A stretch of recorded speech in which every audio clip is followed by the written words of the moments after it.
வணக்கம் நேயர்களே.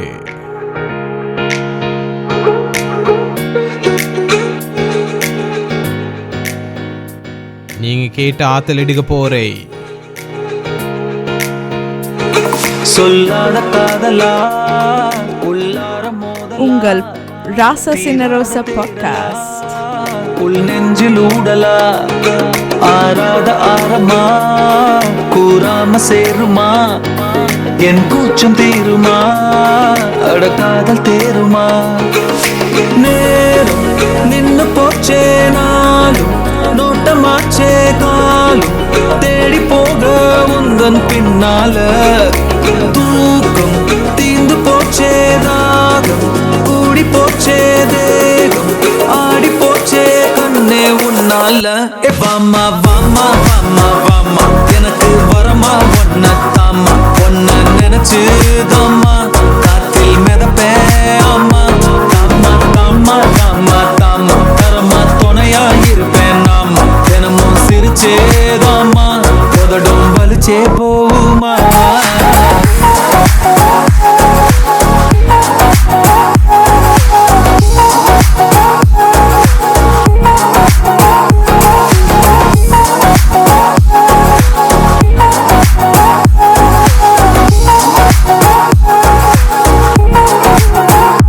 Baby, you've been taking my breath away, pushing me far away, making me drift away, teasing me every day. I keep knocking your door until I really feel the thrill of first love.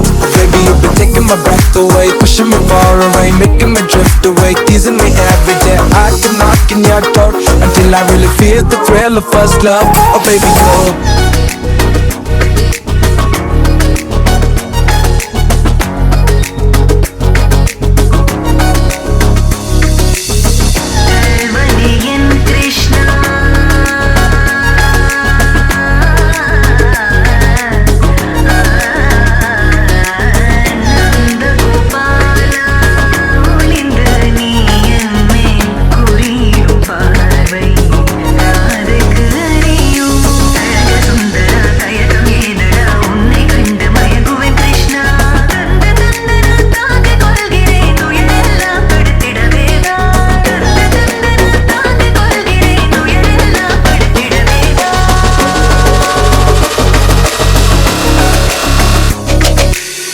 நிலாவுலா போகும் நேரம் வெளிச்சமா நீயும் வேணும் நெருக்கமா நீலவானில் நீந்தி போமா இரவெல்லாம் நீயும் நானும் கனவெல்லாம் கூடி ஓடும் பாதையில் நான் உன்னை போ மயங்கி போனேன் நேரம் நின்னு போச்சே நாளும் நோட்டமாச்சே காலும் தேடி போக உந்தன் பின்னால தூக்கம் தீந்து போச்சே ராகம் கூடி போச்சே தேகம் ஆடி போச்சே கண்ணே உன்னால வாமா வாமா வாமா வாமா எனக்கு வரமா ஒன்ன தாமா ஒன்ன நினைச்சு தாமா காத்தில் மிதப்பே ஆமா தாமா தாமா தாமா தாமா தரமா துணையா இருப்பேன் நாமா தினமும் சிரிச்சேதாமா உதடும் வலிச்சே போகுமா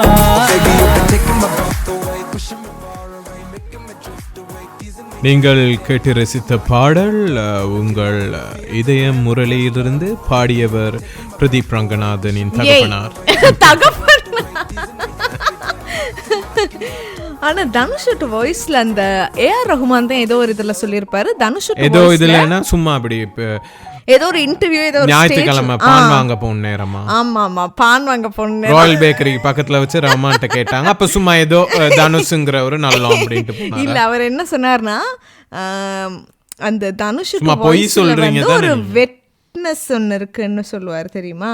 இந்த ஒரு ட்ரை பேஸ் வாய்ஸ் இல்லாம அதுதான் அது எக்ஸாக்டா அவர் வேற என்னமோ சொன்னாருன்னு நினைக்கிறேன் எனக்கு. ஆனா வெட்னஸ்னு நான் சொல்றேன். ஏன் இழிக்கிறீங்க? இல்ல முதலாவது ரஹ்மான் சும்மா அப்படி சொன்னாரு நீங்க, அப்புறம் அப்படின்னு சொல்லிட்டு அவர் எக்ஸாக்டா என்ன சொன்னாருன்னு தெரியல. இல்ல ஆனா அவர் சொன்னது விட்டு அந்த கிறிஸ்ப் வெர்ஷன் தான் நான் இப்ப சொல்றேன். ஒரு வெட்னஸ் ஒன்னு இருக்கு அவர்ட்ட வாய்ஸ்ல, அந்த ட்ரையான ஒரு வாய்ஸ் இல்லாம சூருந்துட்டு தான் பேசுவாரோ. பாட்டு படிக்கிறது எங்க பேசுறது? அது என்ன வெட்னஸ்னா எனக்கு தெரியல. என் வாய்ஸ் எப்படி செக்ஸினஸ்ம்பாங்க, இல்ல நிறைய கேர்ள்ஸ் சொல்லுவாங்க உங்க வாய்ஸ் வந்து இல்ல சரியான இப்ப நான் பேஸா சொன்னா இருக்கு. இல்ல நான் கேக்குற நேரமே இல்ல, எனக்கு வேணாம். அப்படியே இல்ல, நான் உங்க ஒண்ணுமே சொல்லல. வாய்ஸ்ல ஒரு காமம் இருக்கு சார். அலையாதீங்கன்னு சொல்றாங்க, நீங்க தப்பா எடுத்து அலையிறேன்னு சொல்றாங்க. கேட்டி கருப்பு இல்ல, கேட்டி கற்பு, என் கற்பை எடுத்துக்குங்கிற அளவு அவ்வளவு வெறி ஆகுது கேர்ள்ஸுக்கு. அதனால இப்ப நான் கொஞ்சம் அந்த வாய்ஸை குறைச்சு இந்த பாட்காஸ்ட்ல எல்லாம் நான் இந்த வாய்ஸ்ல பேசுறேன். இல்லாட்டி இப்படி இப்ப பேசுற வாய்ஸ் வந்து நான் கஷ்டப்பட்டு பேஸ் எல்லாம் குறைச்சு, ஏன்னா நிறைய லேடிஸ் நமக்கு லேடிஸ் வாய்ஸ் தான். ஆமா, லைஃப் டைம் செட்டில்மெண்ட் லேடிஸுக்கு கேட்டாலே அவரு செட்டில்மெண்ட் பண்ணீங்க எங்க நல்லா பேசுறீங்களே அர்ஜுன் தாஸ் வாய்ஸ் திருப்பி பேசுங்க. இல்ல வேணாம். இல்ல நல்லா இருந்துச்சு, பேசுங்களேன் ப்ளீஸ். இல்ல வேணாம். இல்ல நல்லா இருந்துச்சு. ஏன் இப்ப நான் பேசணும்னா அதுக்கு ஒரு கவுண்டர் ரெடியா வச்சிருக்க நீ. இப்ப நல்லா இருந்துச்சுன்னு பேச சொன்னா ஏன் நீங்க தயக்கப்படுறீங்க? இல்ல வேணாம். பயப்படாம பேசுங்க, அர்ஜுன் தாஸ் பேசுங்களேன். அப்படிதான் சிரிப்பாரு அவரு. கொண்டு வந்தா உங்களுக்கு சொல்லி தவறு லைஃப் டைம் செட்டில்மெண்ட் அப்படினா. ஆமா அப்படிதான் சொன்னாரு. உங்ககிட்டயோ எப்படி இருக்கீங்க கிஷன்? நல்லா இருக்கீங்களா? கேட்டி கார்ப்பு நல்லா இருக்கீங்களா? இப்ப எப்படி நான் உங்களுக்கு முதல்ல கேட்டேன், ஏன் அப்படி அந்த குரல் எல்லாம் மாத்துனீங்க? அது டிரான்சிஷன் அது ஏன் அப்படி ஒரு ஜாயா அந்த எப்படி இருக்கீங்க கிஷிதான் கேட்டி கார்ப்பு அப்படி நீங்க? நான் எவ்வளவு கியூட்டா சொல்றேன், நீ எப்படி சொல்ற? அது என்ன கியூட்? யாருக்கு கியூட்? எனக்கு கியூட் கேக்குறேன், எனக்கு வந்து காண்டாகுது. அப்படியா? லிசனர்ஸுக்கு வந்து ரொம்ப அது பிடிக்கும் நான் நினைக்கிறேன். அதுதான் சொல்றது, குசி விட கூடாதுன்னு. நீங்க தான் விட்டீங்க. இப்ப எப்படி இருக்கீங்க நான் கேட்டனே. முட்டை கூட சாப்பிட்டா ஐயோ நாத்த குசுலையே முட்டை குசு தான் சரியான மாதிரி நாத்தம். ஏன்னா அந்த புரோட்டீன் கூடுன குசு தானே. ஆனா ஒரு பழமொழி இருக்கு தெரியுமா, தான் குசு தனக்கு நாராதுன்னு. இப்ப நீங்க வந்து ஃபுல்லா வந்து ஒரு செக்மெண்டே ஃபாட்ஸ் பத்தி பேச போறீங்களா? ஃபாட்ஸ பத்தி நான் ஏன் பேச, குசுவை பத்தி பேசுறேன். குசுமா குசுமா நீயும் 1000 குசுமா உன் போல் குசுமா நினைத்தா சும்மா விடுமா. ஓகே, எப்படி இருக்கீங்க? நான் கேட்டதுக்கு நீங்க பதில் நான் வந்து நல்லா இருக்கேன். நீங்க வந்து ஃபாட்ஸ் பத்தி பேசிட்டு இருந்தீங்க, நான் கேட்டேன். அப்ப நான் சொல்ல அது மாறனது காரணம் என்ன? கேச்சி கார்ப்பு எப்படி இருக்கீங்க? அது என்ன ஒரு குரல் ஒண்ணு, அது ஒரு ஜாய். நான் சொன்னனே டிரான்சிஷனுக்கு நான் யூஸ் பண்றேன். டிரான்சிஷன்னா என்ன? டிரான்ஸ்ஜெண்டர் ஆம்பளை ஆக போறீங்களோ? ஆமா, ஆக போறேன். நீங்க பெரிய பிவிசி பட்டன் அடிச்சு போறீங்க. தொட்டாலே தூள் பறக்கும் மம்பட்டியா மம்பட்டியா அப்படின்னு மம்பட்டி ஒண்ணு கொழுவிக்க போறீங்களா தோல்ல? தோல்ல நீங்க தானே டிரான்சிஷன்ங்கிறீங்க. அதாவது நான் வந்து நீங்க எப்படி இருக்கீங்கன்னு கேக்குறதுக்கு நீங்க பதில் சொல்லாம டிஸ்ட்ராக்ட் பண்ணனால நான் எப்படி இருக்கேன்னு உங்களுக்கு சொல்ல மாட்டேன். ஆஹா, அப்ப நீங்க டிரான்ஸ் ஆகலையா? அது பிரச்சனை இல்ல. இப்ப இப்படித்தானே, அது உங்க விருப்பம். சரியா? நீங்க வந்து ஒரு பெண்ணா பிறந்துட்டீங்க இந்த உலகத்துல, ஆனா ஒரு ஆணா இருக்கணும்னா நீங்க மாறிக்கலாம். அது பிரச்சனை இல்ல. டெஃபினிட்டா மாறணும்னு நினைக்கிறவங்க கட்டாயம் மாறிக்கலாம். அதுக்கான எல்லா சப்போர்ட்டும் ராசா சின்ன ரோசா பாட்காஸ்ட் மனதார மோரல் சப்போர்ட் கொடுப்போம். காசு காசும் கேட்டுறாங்க. நமக்கு மத்த மாதிரி உங்களை எப்படி மாத்துறதுன்னு தெரியாது. ஆமா, அதுக்கு தான் இப்போ ஹோமோன் ரிப்ளேஸ்மெண்ட் தெரப்பின்னு சொல்லுவாங்க. HRT இன்ஜெக்ஷன்ஸ் தான் ஃபர்ஸ்டா ஸ்டார்ட் பண்ணுவாங்க. அந்த இன்ஜெக்ஷன்ஸ் எல்லாம் அடிச்சு கொஞ்ச நாள்ல தான் சர்ஜரிஸ். அப்ப அந்த விவேக் ஒரு படத்துல சொல்லுவாரு, கடவுள் புள்ளி வச்சான் அதை சுத்தி கோலம் போட்டேன் மீச அது கொஞ்ச நாள்ல கொட்டிடுவேன். அந்த மாதிரி மாறலாமா? ஆமா, அப்படி மாறலாம். ஆனா எனக்கு அதுதான் யோசனையா இருக்கு. இப்ப நான் நான் மாறணும்னு நினைச்சிட்டேன்னு வைங்களேன், சரியா? இப்ப என் உடம்புல தொங்கிக்கிட்டு இருக்கு ஒண்ணு, அது தொங்கலை கண்டுருமே, தொங்காதே, அது வித்தியாசமா இருக்கும். என்ன இல்ல, அது விட்டு சர்ஜரி எக்ஸ்பிளைன் பண்ணா அது உங்களுக்கு ரொம்ப அன்கம்ஃபர்ட்டபிளா இருக்கும். சர்ஜரி என்ன செஞ்சாலும் கடைசியா அந்த 2 பால்ஸையும் எடுத்துருவாங்க. அதான கொட்டை 2ஐயும் எடுத்துருவாங்கங்கிறீங்க. சரியா? இப்ப எனக்கு என்னன்னா, இப்ப ரம்புட்டான உரிச்சா சதை மட்டும் இருந்தா எப்படி இருக்கும்? கொட்டை இல்லாம கஷ்டமா இருக்கும்ல. ரம்புட்டானை உரிச்சு சாப்பிடுற நேரம் என்னடா கொட்டலன்னு புழுக்குன்னு உள்ளுக்கு போயிரும்ல, அந்த மாதிரி மங்குஸ்தீன். அது சர்ஜரி தானே. ரம்புட்டான சர்ஜரி பண்ணுவீங்களா நீங்க? இல்ல, ஹோமோன் ரிப்ளேஸ்மென்ட் தெரப்பில வந்து இல்ல பால்ஸ் இல்லாம என் வாழ்க்கையில நான் உண்மைக்குமே மாறினாலுமே மாறுறது பிரச்சனை இல்ல. ஓகே, ஹோமோனை மாத்தி ஹோமியோபதி இந்த ஆயுர்வேத குளிகள் 2 போட்டு எப்படி சரி நான் மாறிட்டேன்னு வைங்களேன். ஆனா இந்த இது இதாகி ஏன் இப்ப வணக்கம் சொல்ல வைக்கிறீங்கன்னு 10 நிமிஷம் ஆச்சு உட்கார்ந்து சம்பந்தமே இல்லாம பேசிக்கிட்டு இருக்கிற நேரம் ஏன் நானும் பார்த்தேன் என்னடா பேசிட்டு இருக்க நேரம் அந்த கேஸ் ரவிக்குமார் கடைசியா படத்துல வணக்கம் சொல்ற மாதிரி ஏன் வணக்கம் சொல்றீங்க? ஏன்னா முருகனை கூப்பிட்டு போவோன்னு. இது சம்பந்தம் தானே. ஐயோ, இப்பதான் சொல்லிட்டேனே, ஹோமோன் ரிப்ளேஸ்மென்ட் தெரப்பி இன்ஜெக்ஷன்ஸ் அவங்க எடுத்துக்குவாங்க சரியா. ஆணா மாறணும்னு நினைக்கிறவங்க டெஸ்டோஸ்டெரோன் இன்ஜெக்ஷன் எடுத்துக்குவாங்க, பெண்ணா மாறணும்னு நினைக்கிறவங்க எஸ்ட்ரோஜன் இன்ஜெக்ஷன்ஸ் எடுத்துக்குவாங்க. திருநங்கையா மாறணும்னு நினைக்கிறவங்க திருநங்கை தான் அது. பெண்ணுல இருந்து ஆணா மாறணுங்கிறவங்க டெஸ்டோஸ்டெரோன் எடுத்துக்குவாங்க, ஆண்ல இருந்து பெண்ணா மாறணுங்கிறவங்க ஏஸ்ட்ரோஜன் இன்ஜெக்ஷன் எடுத்துக்குவாங்க. எடுத்து உடம்புல அந்த ஹோமோனை பழக்கினதுக்கு அப்புறம் அவங்க சர்ஜரிஸ் அவங்க நாட்டில் அவைலபிலிட்டியை பொறுத்து அவங்க எடுத்துக்கல. இப்போ கண்ட்ரிஸ் ஸ்ரீலங்கா மாதிரி நாட்டில் அந்த சர்ஜரிஸே இல்லை, வெளிநாட்டுக்கு போய் செலவழிக்கக்கூடிய அளவு காசு இருந்தா பண்ணிக்கலாம். இல்ல அதைத்தான் நான் என்ன யோசிச்சேன்னா, எனக்கு அப்படி எண்ணங்கள் வந்தாலுமே ஒரு ஆண்ல இருந்து பெண்ணா மாற இயலுமா என்னால அப்படி. இப்போ உங்களுக்கு அதாவது ஒரு திருநங்கையா மாறணும்னு நினைக்கிறவங்களுக்கு திருநங்கையா ஆகணும்னு நினைக்கிறவங்களுக்கு திருநங்கை வந்து என்னது டிரான்ஸ்ஜெண்டர் ஃபீமேல தான் சொல்லுவாங்க திருநங்கை. அப்ப அவங்களுக்கு இப்ப நான் ஒரு கேள்வி கேட்டா டூ எக்ஸ்பிளிசிட்டா இருக்கும். ஆமா இருக்கும். நீ என்ன கேட்க போறன்னு தெரியும் எனக்கு. கோடு போட்டா செத்துல கால வச்சா எனக்கு விளங்கல அது. எனிவே கோடு போட்டானே நேயர்களுக்கு விளங்கும். கோடு போட்டா என்னது? ஏன் சிரிக்கிறீங்க? வேணாம் முருகா, இந்த பாட்காஸ்ட குறைஞ்சது ஒரு 10 லட்சம் பேர் சரி கேட்கணும் முருகா. ஓம் முருகா. அப்படியே இந்த மனுஷனுக்கு புத்திய கொடு முருகா. Let's try the opener. Hello Hello. Hello. Hello. Hello. Hello. Roses in a rose, spinning in my mind. Roses in a rose, leave the world behind. Say it once, say it twice, let the rhythm unwind. நேர்களே, நீங்கள் கேட்டுட்டு இருக்கிறது ராசா சின்ன ரோசா podcast. வாரம் every Sunday எங்கள் பாட்காஸ்ட்டை Spotify, apple music and Amazon மியூசிக்கில் release ஆகும், கேட்டுக்குங்க. அதோட யூடியூப்லேயுமே ரிலீஸ் ஆகும், கட்டாயம் பார்க்கலாம். இன்ஸ்டாகிராம் அண்ட் டிக்டாக்ல ராசா சின்ன ரோசான்னு தேடினீங்கன்னா எங்களோட நேரடியாக நீங்கள் பேசலாம். அப்புறம் இதுதான் இந்த ராசா சின்ன ரோசா ஜிமெயிலுக்கு முடிஞ்சா எதுவும் இமெயில் பண்ணுங்க, அப்படி இல்லாட்டி கொடுக்காம மாறுங்க. எப்படி முருகன் புத்திய கொடுத்துட்டாரு. நான் உத்திய பத்தி பேசுற நேரம் நீங்க புத்திய பத்தி பேசுறீங்க. ஆரம்பத்துல ஒரு நேரமா யோசிச்சு வச்சிருந்தேன் இந்த கவுண்டர். நான் கணக்கே எடுக்கல. அடுத்த கதைக்கு நான் போயிட்டேன். யார் உங்களை கணக்கெடுக்க சொன்னா? அடுத்த கதை என்னன்னா, இப்ப இதே முரளி பாட்டு தானே ஸ்டார்ட் பண்ணோம் ஓப்பனிங்ல. அந்த படம் பார்த்தேன் நானும். நீங்களும் வந்தீங்களா? நீங்களும் பாத்துட்டீங்களா? ஆமா ஆமா நானும். ஏன் இப்படி பதறீங்க? இல்ல நீங்களும் என்னோட பாத்தீங்க. நீங்களும் வந்தீங்களா பாத்தீங்களா?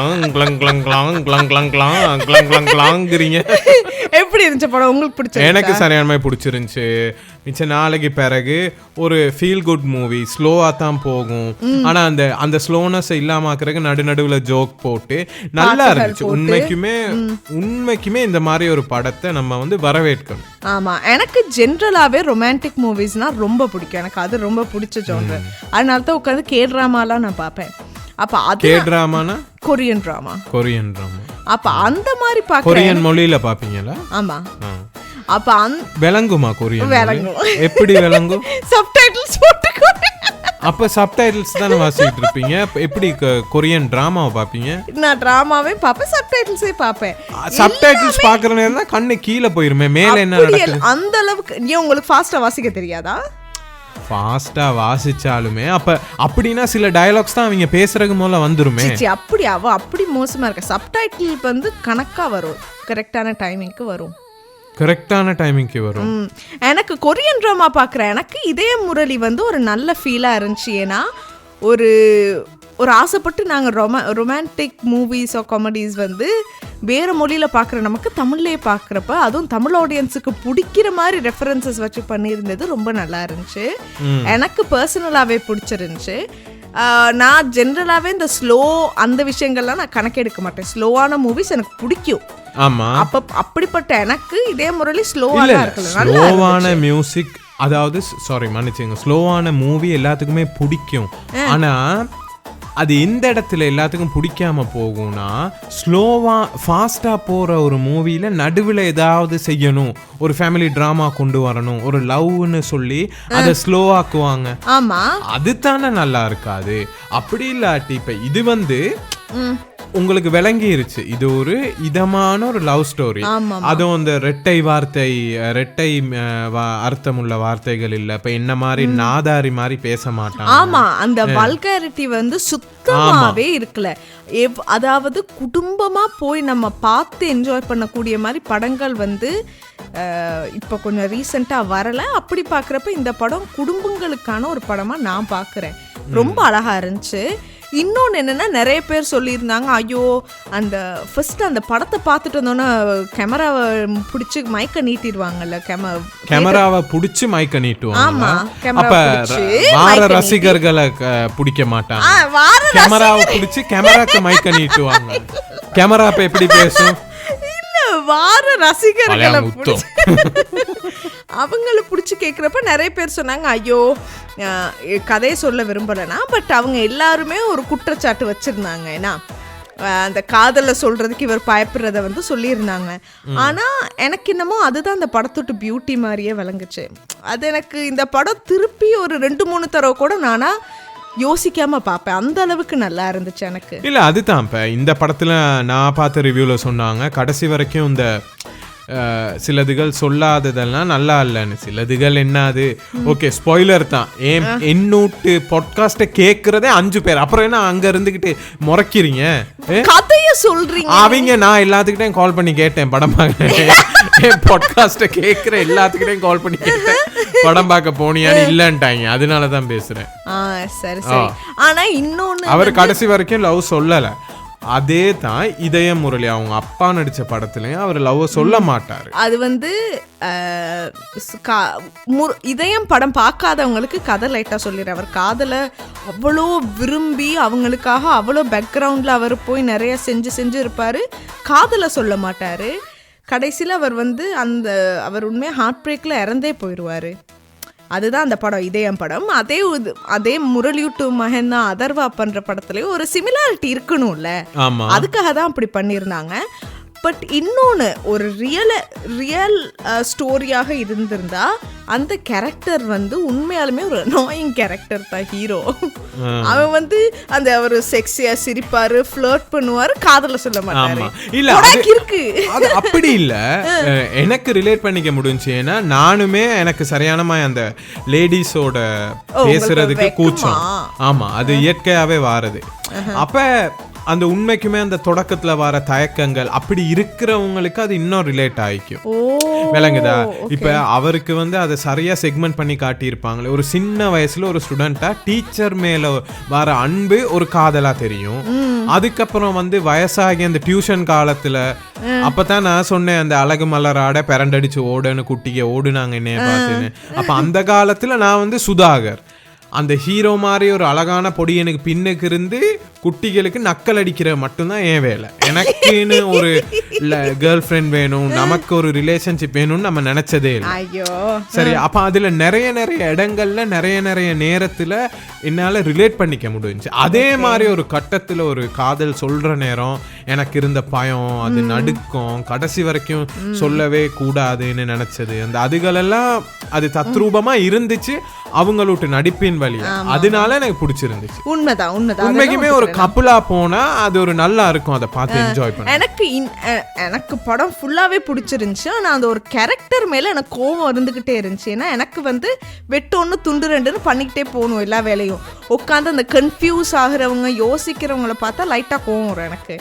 ஏன்னா அந்த சொல்றதுக்கு என்ன அப்படின்னு தான் நான் யோசிப்பேன். ஆமா. ஆனா அதையும் தாண்டி அந்த கேரக்டரை என்னால வெறுக்க முடியாத அளவுக்கு படத்தை நல்லா பண்ணியிருந்தாங்க. எனக்கு அதுதான். இந்த கேரக்டர் ஹீரோவை சொல்றேன்.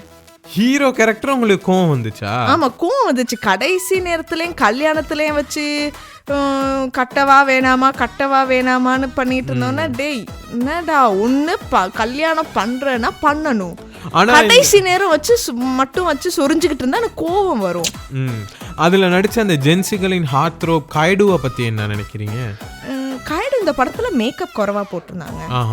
அது கொஞ்சம் அவங்களுக்கு நல்லா இருந்தது. ஒரு பாட்டுல ஸ்பெசிஃபிக்கா ஒரு பாட்டுல பச்சை கலர் ஷல்வார் போட்டுட்டு மேக்கப்பே இல்லாம அழகான ஒரு பொட்டு வச்சுக்கிட்டு வருவாங்களா, பார்க்கவே லட்சணமா இருந்தாங்க. பட் ஆனால் ஆக்டிங் வைஸ் கொஞ்சம் ஓவர் ஆக்டிங் நடுவில் இருந்த மாதிரி எனக்கு ஒரு ஃபீல். ஆக்டிங் வந்து ஒழுங்காக அவங்க ஃபார்மலாக கற்றுக்கிட்டு இன்னும் பண்ணாங்கன்னா நல்லா இருக்கும்னு என்னுடைய ஒரு வேண்டுகோள். அவ்வளோதான். ஆனால் இந்த படம் பார்க்குற நேரம் தான் எனக்கு தோணுச்சு, இப்போ நார்மலாக வந்து ஒரு படத்தில் காஸ்டிங் முக்கியம்னு சொல்லுவாங்க. நான் என்னைக்குமே நினைக்கிறது வந்து இந்த பாரதி ராஜாவோ யாரோ சொல்லியிருக்கிறாங்கல்ல, ஸ்க்ரீன் பிளே நல்லா இருந்தால் ஒரு மண்ணையும் நடிக்க வைக்கலான்னு. அதாவது ஒரு ஆப்ஜெக்ட் கூட அந்த கதைக்கு தேவையா இருந்துச்சுன்னா அந்த ஆப்ஜெக்ட் கூட அவ்வளவு இம்பார்ட்டண்டா இருக்கும் ஸ்கிரீன்ல அப்படின்னு. ஆனா இந்த படத்தை பாக்குற நேரம் தான் இந்த காஸ்டிங் அப்படியே செதுக்குன மாதிரி இருந்துச்சு. இதுல 1-2 பிழைச்சிருந்தா கூட அவ்வளவு நம்ம மனசுள்ளுக்கு இது செட் ஆகி இருக்குமா ஒரு கதையா.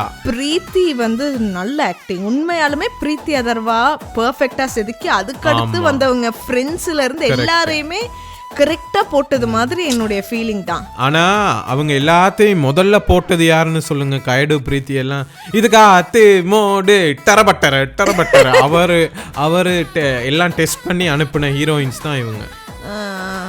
அதனால அந்த பிரீத்தி கிட்ட இன்னொன்னு நான் என்ன கவனிச்சேன்னா, முதலாவது பாராட்டப்பட வேண்டிய விஷயம் அவங்க தமிழ் பேசுறது. நம்ம தெரியும் தானே, தமிழ் பேசினாலே விழுந்துருவோம். ரெண்டாவது அந்த கண்ணு, அந்த ஒரு நல்ல எக்ஸ்பிரசிவா பண்ணிட்டீங்க. ரெண்டாவது அந்த பிள்ளையோட டான்ஸ். ஓகே, ஷீஸ் எ டான்சர்ங்கிறது வெரி வெல் எஸ்டாப்லிஷ் பாயிண்ட். அதுக்காக அவங்க என்ன பரதநாட்டியம் கான்சர்ட்டா பண்ணிக்கிட்டு இருந்தாங்க? அதுல இல்லையே, அரங்கேற்றம் பண்ணலையே. அந்த கண்ணுல நல்ல எக்ஸ்பிரஷன் இருந்துச்சுன்னு எனக்கு தோணுது. அதுகளெல்லாம் பாக்குற நேரம் அது ஒரு சைலண்டா வந்த படம் அவ்வளவு நல்லா இருந்துச்சு. உண்மையாலுமே நல்லா என்ஜாய் பண்ணதா இருந்துச்சு. எனக்கு அந்த காசை கொடுத்து நம்ம போய் 2 hours உட்கார்ற ஒரு படத்துக்கு வந்து என் டைமையும் காசையும் வேஸ்ட் பண்ண எனக்கு கொஞ்சம் கோவம் வரும். ஆனால் அதையும் தாண்டி இது நான் ஆசைப்பட்டு போய் பார்த்து என் எக்ஸ்பெக்டேஷனை ஃபுல்ஃபில் பண்ண படமா நான் பாக்குறேன். அதனால இந்த படம் வந்து சூப்பர். எல்லாரும் போய் பாராட்ட வேண்டியது. கேமராவா இருக்கட்டும், எனக்கு என்னன்னா இந்த அமெரிக்கா போர்ஷன் எல்லாம் காட்டுனாங்கல்ல, சும்மாவே எனக்கு அமெரிக்கா நாடு மேல ஒரு பைத்தியம். அது ஒரு நாள் சாகரகு போல சரி அந்த நாட்டை போய் பாத்துறணுங்கிறது என்னோட மிகப்பெரிய கனவு. அப்படிங்கிற நேரம் அந்த அமெரிக்காவை காட்டின விதம்லாம் உண்மைக்குமே ஒரு மணிரத்னம், ஜிவிஎம் அவங்க படமாக்கல்ல எப்படி இருக்கும் அந்த மாதிரி அந்த ஃபில்மிங் எல்லாம் அப்படி ஒரு ஹை குவாலிட்டியா இருந்துச்சு. ஏன்னா போயிட்டு வந்தவங்க எல்லாம் சொன்னாங்க நியூயார்க் வந்துடா பெட்டா மாதிரி நாத்தம் அடிக்கும்.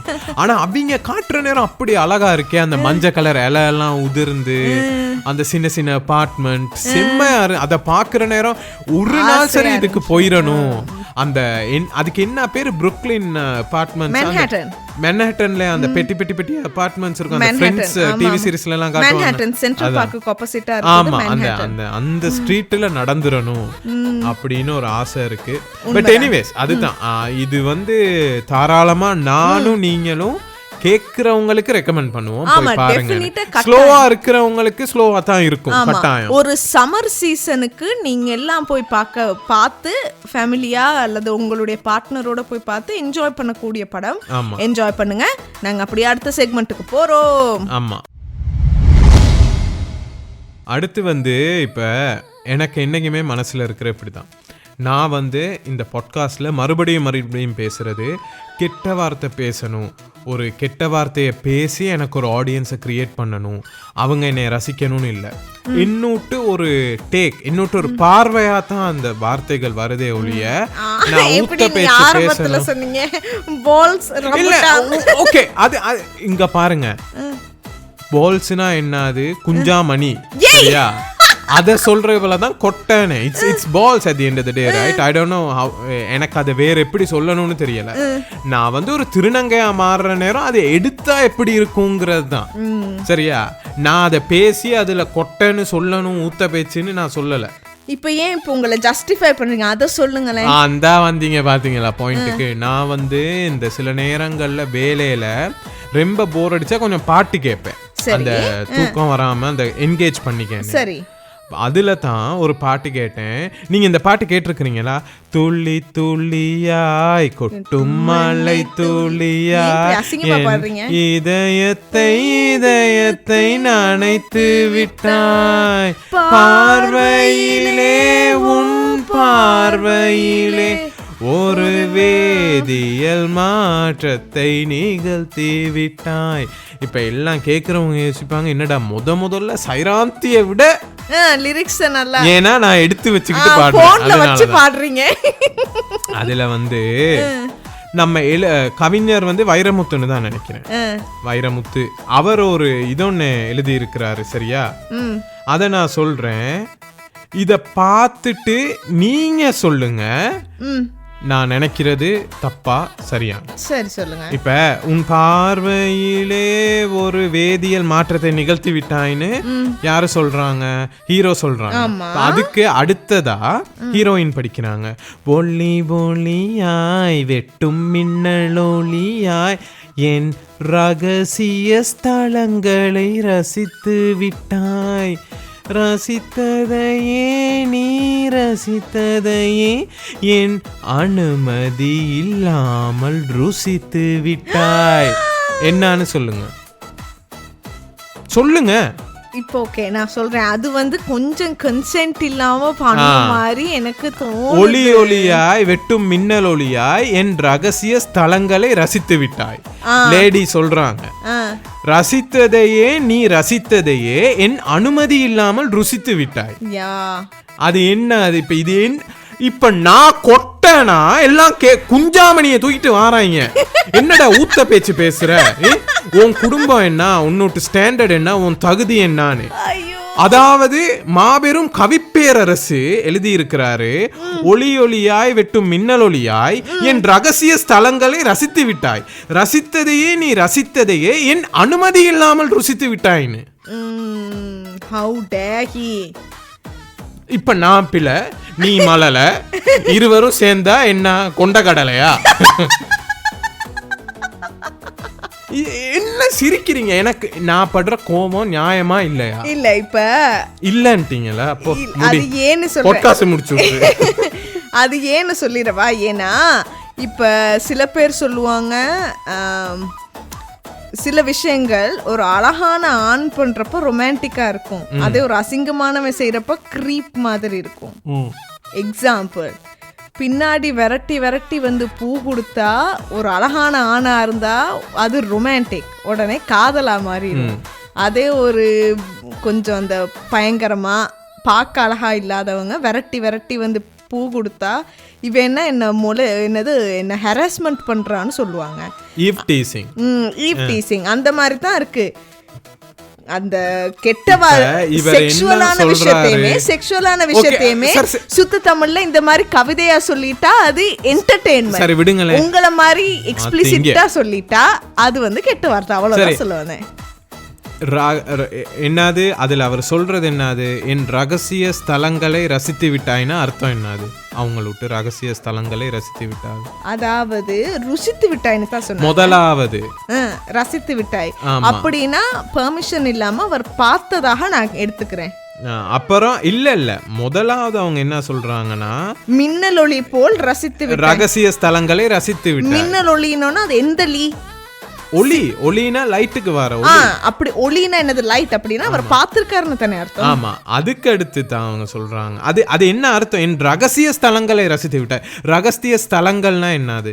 ரகசிய ஸ்தலம் ஒரு பெண் உறுப்பு அவர் பார்த்திருக்காருன்னு அர்த்தம். அப்படி அப்ப ரசித்ததையே நீ ரசித்ததையே என் அனுமதி இல்லாமல் ருசித்து விட்டாய்னா என்ன? ருசித்து விட்டாய்னா அவர் வந்து டேஸ்ட் பண்ணிட்டாரு.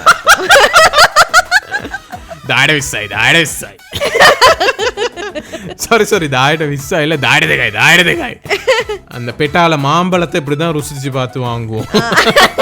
அந்த மாதிரி என்னோட வைரமுத்து பெனஞ்சிட்டாரு. இதே மாதிரி தான் காற்றே ஐயோ காற்றே நீ வாசல் வந்தாய் மெதுவாக கதவு திறந்தாய் காற்றே என் வாசம் என்று காதல் சொன்னாய் நேற்று நீ இங்கு இருந்தாய் காற்றே நீ சொல்வாய் என்றேன் சுவாசத்தில் இருந்ததாக சொல்லி அதுல ஒண்ணு வரும் தானே சீலே சீலே சீலே சீலே அப்புறம் எங்கிட்ட ரஹ்மான் கடவுள் ஒரு மியூசிக் போட்டு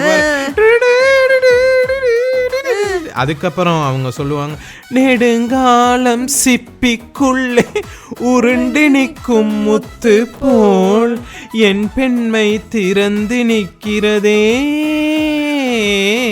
அது என்னது நெடுங்காலம் சிப்பிக்குள்ளே உருண்டு நிற்கும் முத்து போல் என் பெண்மை திறந்து நிற்கிறது. அது என்ன நெடுங்காலம் சிப்பிக்குள்ள உருண்டு நிற்கும் முத்து போல?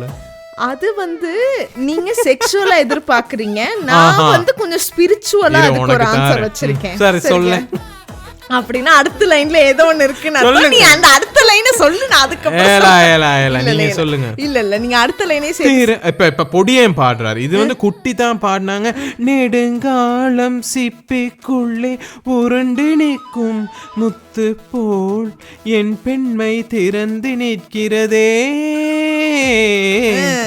அதுக்கு பொடியன் பாடுறாரு திறக்காத சிப்பி என்னை திறந்து கொள்ள சொல்கிறதா என் நெஞ்சம் மறண்டு நிற்கிறதே. அது ரொம்ப ஒரு ஸ்பிரிச்சுவல். என்ன திறக்காத சிப்பி என்னை திறந்து கொள்ள சொல்கிறதா? ஆமா, அப்படின்னா அவங்களுடைய பெண் உறுப்பு ஒரு ரவுசல்ல அவரை அழைக்கிற மாதிரி. ஆமா, இது total fuck. Can you please fuck me? ஆமா, அதுதான். ஏன் பெண் கேட்க கூடாதா? அப்ப நான் ஓத்தானா ஏன் பிரச்சனை வருது? அதத்தானே நான் கேக்குறேன். இல்ல, அந்த பெண் உறுப்பு அவரை அழைக்கிறதுல என்ன தப்பு இருக்குங்கிறேன். அழைக்கட்டும், கூப்பிடட்டும். அந்த பெண் அழைக்கிறது தான் அவர் வாராரு.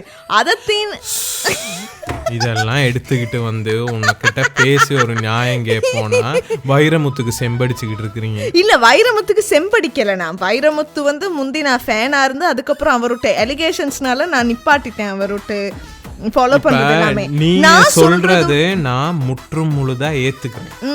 சரியா? அப்ப நீங்க என்ன சொல்றீங்கன்னா வல்கர் லெவல்ல சொல்றீங்க. ஆமா, இதுல உள்ள வல்காரிட்டியை தான் நானும் ஓகே, இந்த அளவு நான் வல்கரா பேசல. ஆனா இதுல இந்த அளவு வல்கரா நீங்க பேசல. இதுல என்ன அவர் சிப்பியில முத்து ஒளிஞ்சிருக்குன்னு அவர் சொல்றாரு. அப்ப உங்க சிப்பியை திறக்க நீங்க கூப்பிடுறீங்களான்னு நேச்சர். நீங்க நினைக்கிறீங்களா ரீப்ரொடக்ஷன் ஹியூமன்ஸ் மட்டும் தான் பண்றாங்கன்னு? பிளான்ஸ் கூட பண்றது இப்படித்தானே. என்னைய செருப்பால அடிச்சுக்கணும். நீ என்ன சுற்றாடல் பாடம் எடுத்துக்கிட்டு இருக்கிற எனக்கு இப்ப விட்டா சொல்லுவீங்க சிப்பியும் பூக்கள் இருக்குது. பூக்கள் கூட ரீப்ரொடக்ஷன் செய்யுது. அப்புறம் என்ன? பூக்கள் பூக்கும் தருணம் ஆறுயிரே பார்த்ததார் இல்லையே. அந்த அரியரன் அப்படித்தானே படிப்பாரு. நல்லா படத்துல படிப்பான். நேரா படிக்க சொன்னா அப்படிமா. நான் சொல்றதுல பிழை இருக்கா சரி இருக்கா? இது நேயர்களுக்கான ஒரு தெளிவு தான். என்ன இவர் இப்படி ஊத்த பேச்சு பேசுறாரு, என்ன தாய்லிங்கிறாரு, என்ன ஹைப்பர் தேவடியாங்கிறாரு அப்படின்னா அப்புறம் இன்னைக்கு கூட பால்ஸ் ரவுட்டான்னு சொன்னாரு. அப்ப விந்து விதைங்கலாம். சரியா? இப்ப விந்துங்கலாம் விதைங்கலாம் ரவுட்டானுங்கலாம். இல்ல, விந்துங்கிறது விதையில இருந்து வாரதான் விந்தும்பாங்க. சரியா? சீமன் தான் விந்து. ஐயோ, விதைங்கிறது கொட்டை. சரியா? அதத்தான் நேயர்களுக்கு தெளிவா சொன்னேன். நான் வந்து ஒரு திருநங்கையா மாறினா அந்த கொட்டை வந்து எனக்கு இல்லாம போயிருமேங்கிறத நீங்க எவ்வளவு ஒரு கேவலமா என்னைய பார்த்து சைகை மொழியில முருகனை கும்பிட சொன்னீங்க. அந்த மணி நேரத்துல தான் நான் உனக்கு இந்த லிரிக்ஸை கொண்டு வந்து உன் வைரமுத்துவையே உனக்கு எதிரா திருப்புறேன்னு நான் முடிவெடுத்தேன். அது உங்களுக்கு திருப்பிருச்சு கடைசியில. என்ன திருப்பிருச்சு? அவர் சொல்றதை விடையானா என் ரகசிய ஸ்தலங்களை அனுமதி இல்லாமல் ருசித்து விட்டாய். அது வந்து நான் கன்சென்சுவல் என்னைக்குமே அக்செப்டபிள் இல்ல. கரெக்ட். நான் சரி கன்செக்சுவலா நேயர்களுக்கு நான் தூசணம் பாட போறேன்னு கேட்டுட்டு பேச இல்ல. நீங்க சொல்றதுல நான் எந்த இடத்துல பெலன்னு சொல்லிடவா? ஒரு கொஞ்சம் நான் சொல்றத வந்து நீங்க லாஜிக்கலா யோசிங்க.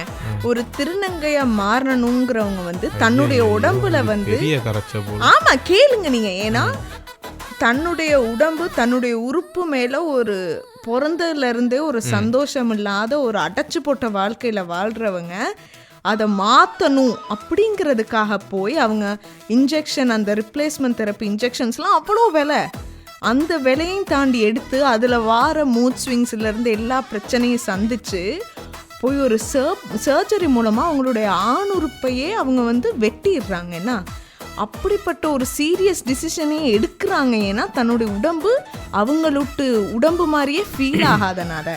அதை வந்து நீங்கள் ஜோக்குக்கு எடுக்கிற மாதிரி சொல்லிட்டீங்களோங்கிறனால தான் நான் வந்து அதை நிறுத்த பார்த்தேன். வேறு எதுக்காகவும் இல்லை. ஏன்னா உங்களுக்கு உங்கள் உடம்பு மேலே ஒரு சந்தோஷம் இருக்குது. நீங்கள் ஒரு ஆணாக இருக்கிறதுக்கு சந்தோஷமாக இருக்கிறீங்க. நிறைய ஆண்கள் அப்படி இல்லை. அவங்களுக்கு நீங்க வந்து உங்களுடைய பால்ஸ் மேல நீங்க உங்களுக்கு ஒரு அன்பு இருக்கலாம், அதை நீங்க விட்டு கொடுக்காம இருக்கலாம். ஆனா அவங்களுக்கு அது வேண்டாம். அதனால அவங்களுக்கு அதுல ஒரு கனெக்ஷனே கிடையாது. அதுதான் சொல்ல வந்தேன் நான் விஷயம். Okay okay. இல்லை நீங்கள் சொல்கிற நேரம் எனக்குமே சரியாக தான் படுது. ஏன்னா அதை வந்து நான் ரொம்ப ஒரு ஏளனமாக பேசிட்டேன். ஆனால் நீங்கள் சொல்கிற மாதிரி தான் அதில் எவ்வளோ பெரிய ஒரு விஷயம். என்ன அவங்க பிறந்ததுலேருந்தே தான் வேற மாதிரி இருக்கணும்னு நினச்சி அதை அவ்வளோ சாரி மன்னிச்சுங்க. அது இப்போ விளங்குது ஏன் நீங்கள் அதிலிருந்து தாண்டி போகணும்னு நினச்சிங்கன்னு. பட் அதே தருணத்துல இந்த பாடல் வரிகளும் ரொம்பவே வல்கரா தான். ஆமா தமிழ் பாடல்கள் வந்து வல்கர். அப்பா நெக்ஸ்ட் லெவல். வைரமுத்து வந்து வைரமுத்து வாலி ரெண்டு பேருமே இல்ல கொஞ்சம் இருங்க, அதுக்கு தான் நான் வரேன். உங்களுக்கு வைரமுத்து முந்தி பிடிச்சிச்சு நீங்கல்ல, எனக்கு இன்னைக்குமே வாலி தான் பிடிக்கும். ஏன்னா வாலி வந்து தெளிவான கான்சியஸ்ல உள்ளவர். அவர் என்ன சொன்னாரு, தமிழை வளர்க்கறதுக்கு நான் தமிழை தனியா வளர்த்துக்கிறேன். என்டர்டெயின்மெண்ட் பொழுதுபோக்குல வந்து சினிமாக்கு நான் பாடல் எழுதுற நேரம் நான் ஒரு நாளும் தமிழை வளர்க்க ட்ரை பண்ணவே மாட்டேன். இல்ல வைரமுத்து எனக்கு அதுக்காக பிடிச்சது கிடையாது. வைரமுத்து எனக்கு பிடிச்சது ஏன்னா அவர் வந்து பெண்களை வர்ணிக்கிற நேரம் எனக்கு வந்து அது கொஞ்சம் நான் ஸ்பெஷலா ஃபீல் பண்ணேன். அனுமதி இல்லாம ருசிச்சு இல்ல அதுக்காக இல்ல. அந்த பெண்களை ரேப் மாதிரி எல்லாம் எழுதினாலும் பிரச்சனை இல்ல, நல்ல தமிழ்ல எழுதினால கன்சென்ட் இல்லாம பொம்பளை எல்லாம் செய்யலாம். ஆனா பரவாயில்ல, ஏன்னா நான் தெமலையில எழுதுறேன். அதுக்காக அதான் சொல்றேனே, தமிழை வளர்க்கறதுக்காக எனக்கு அவருடைய வரிகள் பிடிக்காது. அவர் வந்து பெண்களை சில நேரம் வர்ணிக்கிற நேரம் நான் ஸ்பெஷலா ஃபீல் பண்ணதுனால எனக்கு அவரை பிடிச்சிருந்துச்சு. ஆனா அவர் ஏன் அப்படி வர்ணிச்சாரு, எந்த எண்ணத்தோட வர்ணிச்சாருன்னு அதுக்கப்புறமா நமக்கு தெரிஞ்சதுக்கு அப்புறமா அந்த இது எனக்கும் விளங்கிருச்சு. அதனாலதான் வாலி வந்து என்னைக்குமே சொல்லுவாரு, நான் ஒரு சினிமாக்காகத்தான் எழுதுறேன். அவரே சொல்லுவாரு நான் தாசி வீட்டுக்கு போயிருக்கிறேன் அப்படின்னு. அந்த மாதிரி அந்த he has a very strong and very அதுக்கு என்ன சொல்றது, தெளிவான ஒரு மனசிந்தனை உள்ள மனுஷன். யாரையும் இந்த பொய்க்கு வெள்ளையும் போட்டுக்கிட்டு அந்த மாதிரி ஒரு ஆளே இல்லை எனக்கு. அதனாலதான் வாலியை என்னைக்குமே பிடிக்கும். என்னோட ஃபேவரட் லிரிசிஸ்ட் நான் முந்தியில இருந்தே உங்களுக்கு சொல்லி இருக்கிறேன், வாலி தான். எனிவேஸ் அதுதான் இந்த செக்மெண்ட்ல உங்களுக்கு கொண்டு வரும் ரெட்டை அர்த்த பாடல்கள். ஆனா இந்த செக்மெண்ட் வந்து ப்ரீவியஸா நம்ம ஒரு முறை லைட்டா டச் பண்ணிருந்தோம்ல, அந்த நேரமுமே நிறைய காம்ப்ளிமெண்ட்ஸ் வந்தது. ஏன்னா நம்ம ரியலைஸ் பண்ணாம பாடல்கள் நம்ம கேக்குறோம், ஆனா அந்த பாடல்கள் விட்டு உள்ள அர்த்தத்தை புரிஞ்சு நான் வந்து வக்ர புத்தி தானே, எல்லா பாடலையுமே அப்படித்தான் யோசிப்பேன். இந்த பாட்டை கேட்டோன்னே என்னடா அவன் அனுமதி இல்லாமல் ருசித்து விட்டாய் நீ சொல்றா, இத பாட்டா வச்சிருக்கிறாங்க. ஆமா உண்மைதான். ஆனா ரகசிய அதாவது ஸ்தலங்கள்னா என்னன்னா நிறைய பேருக்கு தெரியாட்டி பிளேசஸ். ஆமா பிளேசஸ். அது வந்து அந்த பெண்ணுறுப்பா இருக்கலாம், இல்லாட்டி மார்பகங்களா இருக்கலாம், ரெண்டுல ஏதோ ஒண்ணு சொல்லியிருக்காரு. ஆமா, இல்லாட்டி காதாவும் இருக்கலாம், காதுள்ளுக்குள்ள ஓட்டையும் ரகசிய ஸ்தலம் தான். ஆமா அது அவர் வந்து காதை நக்கியிருப்பாரு. இல்ல என்னன்னா இவங்களுக்கு காதரிச்சிருக்கும், அத அவரு முன்னுக்கு இருந்து பார்த்திருப்பாரு. அதுதான் மின்னலொளியா என் ரகசிய ஸ்தலங்களை பார்த்து விட்டாய், பார்த்ததுமே நீ பார்த்ததுமே என் அனுமதி இல்லாமல். அது என்னன்னா இவங்களுக்கு காதரிக்குதுன்னு இயபச்ச கொண்டு வந்து கொடைஞ்சிருப்பாரு காதல் இருக்கலாம். அதத்தான் இவங்க சொல்றாங்க. இயப்ளே வந்து அதுவும் ஒரு பெரிய இயப்ளே இல்ல, உடனே நீங்க வந்து அந்த பம்புக்கு போவீங்க.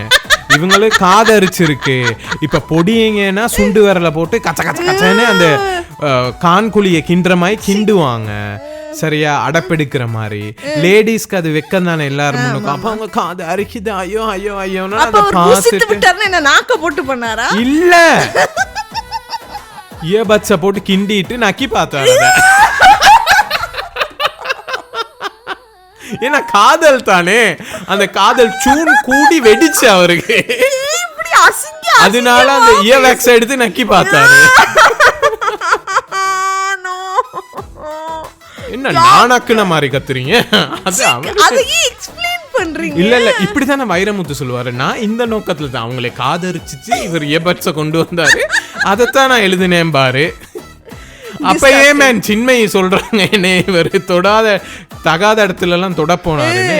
இல்ல தகாத இடத்துல தொட போனாருன்னு இல்ல, அந்த சரியானமா இன்அப்ரோப்ரியேட்டா நடந்துகிட்டாரு. ஆமா, அவர் தொட்டு அது மட்டும் இல்ல, அதையும் தாண்டி அவர் வந்து வீட்டுக்கு கூப்பிடுறது அதுன்னு அவர் ரொம்ப பண்ணாரு. அவர் கொஞ்சம் எக்ஸ்ட்ரீம் தான். அதுதான் இப்ப அதனால கோச்சுக்காதீங்க. இது எனக்கு ரொம்பவே இந்த கிழமை ஃபுல்லா இது ஓடிக்கிட்டே இருந்துச்சு, இதை கொண்டு வரணும்னு.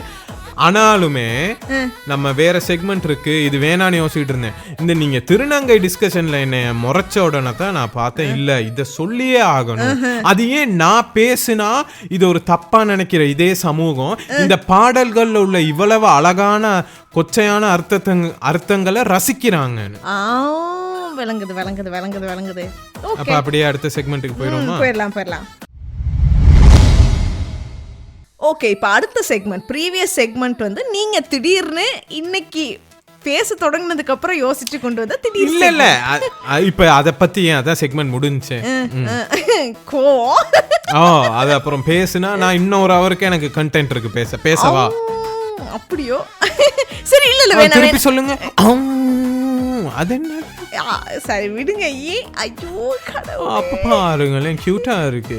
அது என்னன்னா இந்த படத்துல யாரென்று தெரிகிறதா, அதுல தொடக்கத்துல வரும்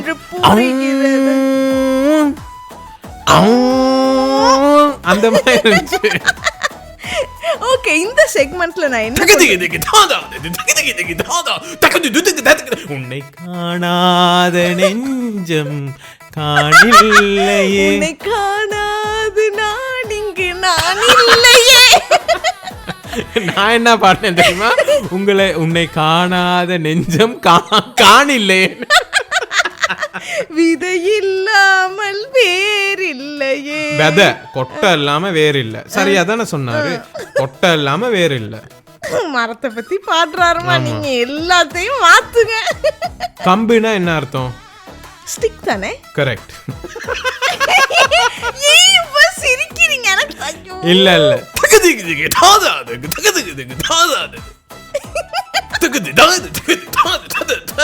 எச்சி தெரிக்குதுப்பா நம்ம மேல. இப்ப அடுத்த செக்மெண்ட் நான் கொஞ்சம் இன்ட்ரெஸ்டிங்கா செய்வோம்னு யோசிச்சேன். என்னன்னா, நம்ம வந்து நிறைய அந்த வெளிநாட்டு செலிபிரிட்டிஸ் எல்லாம் பார்த்துட்டு சொல்றோம்ல, என்னடா அவங்கன்னா கல்யாணம் கொஞ்ச நாள் தான் பண்ணி. வெளிநாட்டு செலிபிரிட்டிஸ்னா அந்த சிங்கப்பூர் தீபன் அவங்க மாதிரியா? விஜய் டிவில சிங்கப்பூர் அவர் சிங்கப்பூருக்கு போயிட்டு வந்தார். அவர் சிங்கப்பூர்ல வாழல. அப்படியோ? கோவை சரலா? கோவை சரலானா கோயம்புத்தூர், அது இங்க வெளிநாடு. அவங்க சென்னையில உள்ளவங்களுக்கு வெளிநாடு. எனக்கு ஸ்ரீலங்கால இருக்கிற எனக்கு வெளிநாடு தான் கோவை சரலா. அப்படி பார்த்தா நம்ம எல்லா இந்திய நடிகர்களும் வெளிநாடு தான். நான் என்ன சொல்ல, எம்ஜிஆர் வந்து கலகேதர கண்டியில பிறந்திருக்கிறாரு. நாவலப்பிட்டி. நாவலப்பிட்டியில பிறந்திருக்கிறார். அப்ப அவரு நம்ம ஊரு. ராதிகா ஸ்ரீலங்கா. ஆமா, ராதிகா கொழும்பு. ராதிகா விட்டு முந்தி இருந்த சித்தி, ராதிகா விட்டு முந்தி இருந்த சித்தி இல்ல. அப்ப இப்ப அவங்க என்ன உத்தியா மாறிட்டாங்க? நான் முந்தி இருந்த வீட்டுல ராதிகாக்கு முந்தி இருந்த சித்தி அவங்க இப்ப வந்து சித்தப்பாவா மாறிட்டாங்க. மன்னிச்சு. நான் முந்தி இருந்த வீட்டுல என்ன பக்கத்து வீட்டு ஆள் வந்து ராதிகா ராதிகாவா? விட்டு சித்தி வந்து பக்கத்து வீடா இருந்தாங்க எனக்கு. புஞ்சி. ஆமா, அவங்க வந்து ஸ்ரீலங்காக்கு வந்து ராதிகா வந்து மீட் பண்ணிட்டு போவாங்களாம். ஆனா அவங்க வீட்டுக்கு வரதில்ல. இவங்க ராதிகா வந்து ஜென்ரலா என்ன செய்வாங்கன்னா, அவங்க ரிலேட்டிவ்ஸ் எல்லாருக்குமே அந்த பெரிய ஹோட்டல் விழா மாதிரி புக் பண்ணி எல்லாரையும் அங்க வர சொல்லி 1 வீக் அவங்க அங்க டைம் ஸ்பெண்ட் பண்ணிட்டு வர்றதான் திருப்பி இந்தியாவுக்கு. Okay okay okay. அவங்க ஸ்ரீலங்காக்கு அடிக்கடி போவாங்க போல இருக்கு. எனிவேஸ், இப்ப பாருங்க. குக்கு குக்கு காக்கா காக்கா தலைவெட்டி குக்கு குக்கு புள்ளக்கு யாரு மீன் குட்டி அத பாடுன தீயும் ஸ்ரீலங்கா தான். ஆமா ஆமா ஆமா. அவங்க அம்மா வந்து பிஷப்ஸ் காலேஜ்ல மியூசிக் டீச்சரா இருந்தாங்க. ஆமா. அப்ப அதனால இந்தியால உள்ள எல்லாருமே நமக்கு வெளிநாடுன்னு சொல்லாங்க. இல்ல, ஆனா தி அதுக்கப்புறம் கனடால போய் வாழ்ந்தாங்க. அப்ப கனேடியனா? ஆமா, அவங்க கனேடியன் தான். கனேடியன். எனிவேஸ், நான் சொல்றது வெள்ளைக்கார செலிபிரிட்டிஸை வந்து நம்ம வந்து என்னைக்குமே அவங்க வந்து கல்யாணத்தை துச்சமா பாக்குறாங்க. கொஞ்ச நாள்ல அவங்க டிவோர்ஸ் பண்ணிடுறாங்க, வாழ்ற பார்ட்னரோட அவங்க வந்து பிரிஞ்சிடுறாங்க நம்ம எல்லாம் சொல்றோம். ஜென்ரலாவே அந்த செலிபிரிட்டிஸ் வந்து அவங்களுக்கு அந்த மொரல்ஸ்னு சொல்லுவான் தெரியுமா, அதாவது அவங்களுக்குள்ள அந்த நம்பிக்கைகள், நமக்கு இருக்கிற அந்த நார்மல் பீப்புளுக்கு இருக்கிற பிரச்சனைகள் அவங்களுக்கு இல்லாதனால அவங்கள ஒரு மாதிரி தான் நம்ம ட்ரீட் பண்ணுவோம். நார்மல் பீப்புளுக்குள்ள பிரச்சனைகள்னா என்ன சொல்றீங்க? நார்மல் பீப்புளுக்கு இருக்கிற பிரச்சனைகள்னா பண வசதி தான், வேற என்ன பிரச்சனைகள் இருக்க போகுது? அந்த பிரச்சனை அவங்களுக்கு இல்லாதனால, ஆமா, ஃபைனான்சியல் இஷ்யூ இல்லாதனால அவங்கள வந்து அவங்க வாழ்க்கையில் எடுக்கிற முடிவுகளே நம்ம கொஞ்சம் துச்சமா நினைச்சுக்குவோம். ஆனா நான் நினைக்கிறது இல்ல, பட் நினைக்கிறேன் அதுதான் பெரும்பான்மையினர் மக்களோட்டு என்ன போக்கு. ஆமா, அப்படி இருக்கிறப்ப நம்ம வந்து என்னைக்கும் என்ன சொல்லுவோம்னா, நம்ம ஊர்ல அப்படி இல்லத்தானே, அவங்கள மாதிரி இல்லத்தானேன்னு சொல்றோம் தானே. அதுக்குத்தான் நான் வந்து இன்னைக்கு எக்ஸாம்பிள்ஸ் கொண்டு வந்திருக்கேன். தமிழ் செலிபிரிட்டிஸ்ல யார் யாரு நிறைய கல்யாணங்கள் பண்ணிருக்க, நிறைய அந்த கல்யாணம் நான் சொல்றது டிஃபேக்டோ ரிலேஷன்ஷிப்பையும் சேர்த்து சொல்றேன். டிஃபேக்டோனா ஒரே வீட்ல இருக்கிறது, உண்ணா வாழ்றது, புருஷன் பொண்டாட்டி மாறி ஆனா சட்டப்படி திருமணம் செய்யாமல் சட்டப்படி. ஆமா, அதையும் நான் வந்து இன்க்ளூட் பண்ணி பல ரிலேஷன்ஷிப்ஸ் இருந்த ஆட்களை வந்து தமிழ் செலிபிரிட்டிஸை நான் வந்து உங்களுக்கு கொண்டு வரலான்னு இருந்தேன். இல்ல அதுதான் இப்ப என்ன உண்மைக்குமே நீங்க எல்லாட்டி நான் கண்டமேனிக்கு பேசிக்கிட்டு தெரியும். ஏன்னா இப்ப பேசிக்கிட்டு இருக்கிற ஃப்ளோல நீங்க ஒண்ணு சொன்னீங்க, நான் என்னைக்குமே என்ன சொல்றதுன்னா அப்படின்னு. அதுக்குதான் என்னைக்கு எல்லாருமே என்னன்னு தானே சொல்லுவாங்க. அப்பதான் யோசிச்சேன், வாய மூடிக்கிட்டுடா. ஆமா, இந்த செக்மெண்ட் அந்த புள்ள ஒரு 10 நிமிஷமா சொல்ல ட்ரை பண்ணிட்டு இருக்கு அப்படின்னு. ஓகே, இப்போ நம்ம வந்து செக்மெண்ட்டுக்குள்ள பேசுவோமா? நீங்க தான் பேச விட மாட்டீங்களே, என்ன முறைக்கிறீங்க பாருங்களேன். வாக்கு தான் நீ ஃபர்ஸ்ட் எக்ஸாம்பிள் நான் கொண்டு வந்தேன். முதலாவது உதாரணம். ஆமா, வைரமுத்து சொன்னீங்க. முதலாவது உதாரணம் யாருன்னு பாத்தீங்கன்னா கார்த்திக், நடிகர் கார்த்திக். நான் உன்னை லவ் பண்ண அந்த மாதிரி, அதாவது அவரோட சீரியஸ் அந்த கவுண்டமணியோட எல்லாம் நடிச்ச படங்கள் வந்து இனி இல்லன்னு ஹிட்டு. அதுக்கப்புறம் அது என்னது, இன்னொரு படம் இருக்கே, மேட்டுச்சாலையா இல்ல வேற என்னமோ ஒரு படம் ஒண்ணு இருக்குன்னு நினைக்கிறேன். அப்படி ஒரு பாட்டு இருக்கே, அது என்ன படம் தெரியல, பரவாயில்ல விடுங்க. நீங்க உங்க செக்மெண்ட்னா? ஆமா, கார்த்திக் 2 வைஃப் இருந்திருக்கு. அவருடைய ஃபர்ஸ்ட் வைஃப் பேர் வந்து ராகினி, ஆக்ட்ரஸ். சரியா? ராகினி மூலமா தான் அவருக்கு வந்து கௌதம் கார்த்திக் வந்து பிறந்திருந்தாரு. கௌதம் கார்த்திக் விட்டு அம்மா தான் ராகினி. ஆனா அவரு 2வதா ராகினி விட்டு தங்கச்சி ரதியையும் கட்டிக்கிட்டாரு. டிவோர்ஸ் பண்ணாம ராகினிய. சக்காலத்தி சண்டை. சக்காலத்தி அவங்க 2 பேரும் சிஸ்டர்ஸ். ஆமா, அந்த சிஸ்டர்ஸ் தானே சக்காலத்திம்பாங்க இல்லையா? இல்ல சக்காலத்திங்கிறது ஹஸ்பண்ட் விட்டு கீப் ஆர் செகண்ட் வைஃப் தான் சக்காலத்தின்னு சொல்லுவாங்க. அப்ப ஆனா ராகினிக்கு அவங்க தங்கச்சியே சக்காலத்தியா வந்துட்டாங்க. அப்படி. அப்ப இப்ப கல்யாணம் கட்டுனா வைஃப் விட்டு சிஸ்டர் என்னன்னு சொல்றது, நாத்துனார்னா? வைஃப் விட்டு சிஸ்டர். ஆமா, ஹஸ்பண்டுக்கு நாத்துனார் தானே. ஆமா, நாத்துனாரை இவரை தூக்கி கொண்டு போய் சாத்துனாரு. அதாவது அந்த நேரம் இது ரொம்ப பெரிய கான்ட்ரோவர்சி ஆச்சு. ஏன்னா ராகினியும் ஒரு பெரிய ஆக்ட்ரஸ், தெரியாத ஆள் இல்ல. ராகினியும் கல்யாணம் பண்ணி இருக்கிறப்பயே ரதியையும் கல்யாணம் பண்ணார் அவரு. அது ஒரு பிரச்சனையாச்சு. அப்புறம் ரதியோடயும் அவருக்கு பிள்ளைங்கள் இருக்கு. ஆனா அவரு பேசிக்கா அவர் ஒரே வீட்டுல 2 சிஸ்டர்ஸோடையுமே கல்யாணம் பண்ணி நடத்தினார். ஓஹோ, பாலிகமி ரிலேஷன்ஷிப் கார்த்திக் வச்சிருந்தாரு. அம்மா சாமி. கௌதம் கார்த்திக் கூட்ட அம்மாவும் சித்தியும் ஒரே வீட்டுல இருந்தாங்க. அவர் 2 அம்மா வளர்த்திருக்காங்க அவரை. 2 அம்மா வளர்த்துருக்குறாங்க அவரை. அதுக்கு மேல நான் ஒன்னும் பேச விரும்பல. அப்ப கண்ணா லட்டு திங்க ஆசையா? அவர் 2 லட்டு கண்ணா 2வது லட்டு திங்க ஆசையா? எனக்கு இந்த இடம். ஆனா அவர் 4 லட்டு சாப்பிட்டு இருக்காரு. தீபாவளி தானே. வைரமுத்துவ சொல்ல அடுத்த முறை.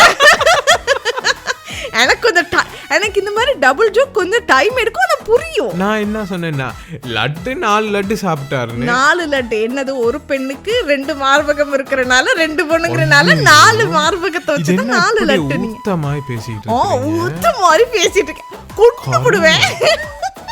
இப்படி ஒரு நல்ல பழக்கம். நீங்க எல்லாம் ஒரு நல்ல குடும்பத்துல இருந்து வாரீங்களா இல்லையா? நான் 4 லட்டுன்னு நீங்க 4 மார்புங்கறீங்க. ஆமா, அதத்தர நீங்க சொன்னீங்க. அத நான் இப்ப ஓபனா சொல்றேன். என்ன அப்ப அவங்களுக்கு சின்ன மார்பகம் நான் விரிச்சிட்டேன். எல்லாருக்கும் காட்டிட்டேன். நீங்க என்ன 4 மார்பகம்னா அப்ப என்ன லட்டு மாதிரி சின்ன மார்பகம்ங்கறனால சொல்றீங்களோ? தெரியல, அத நீங்க தான் சொல்லணும். அது தெம்பிலி.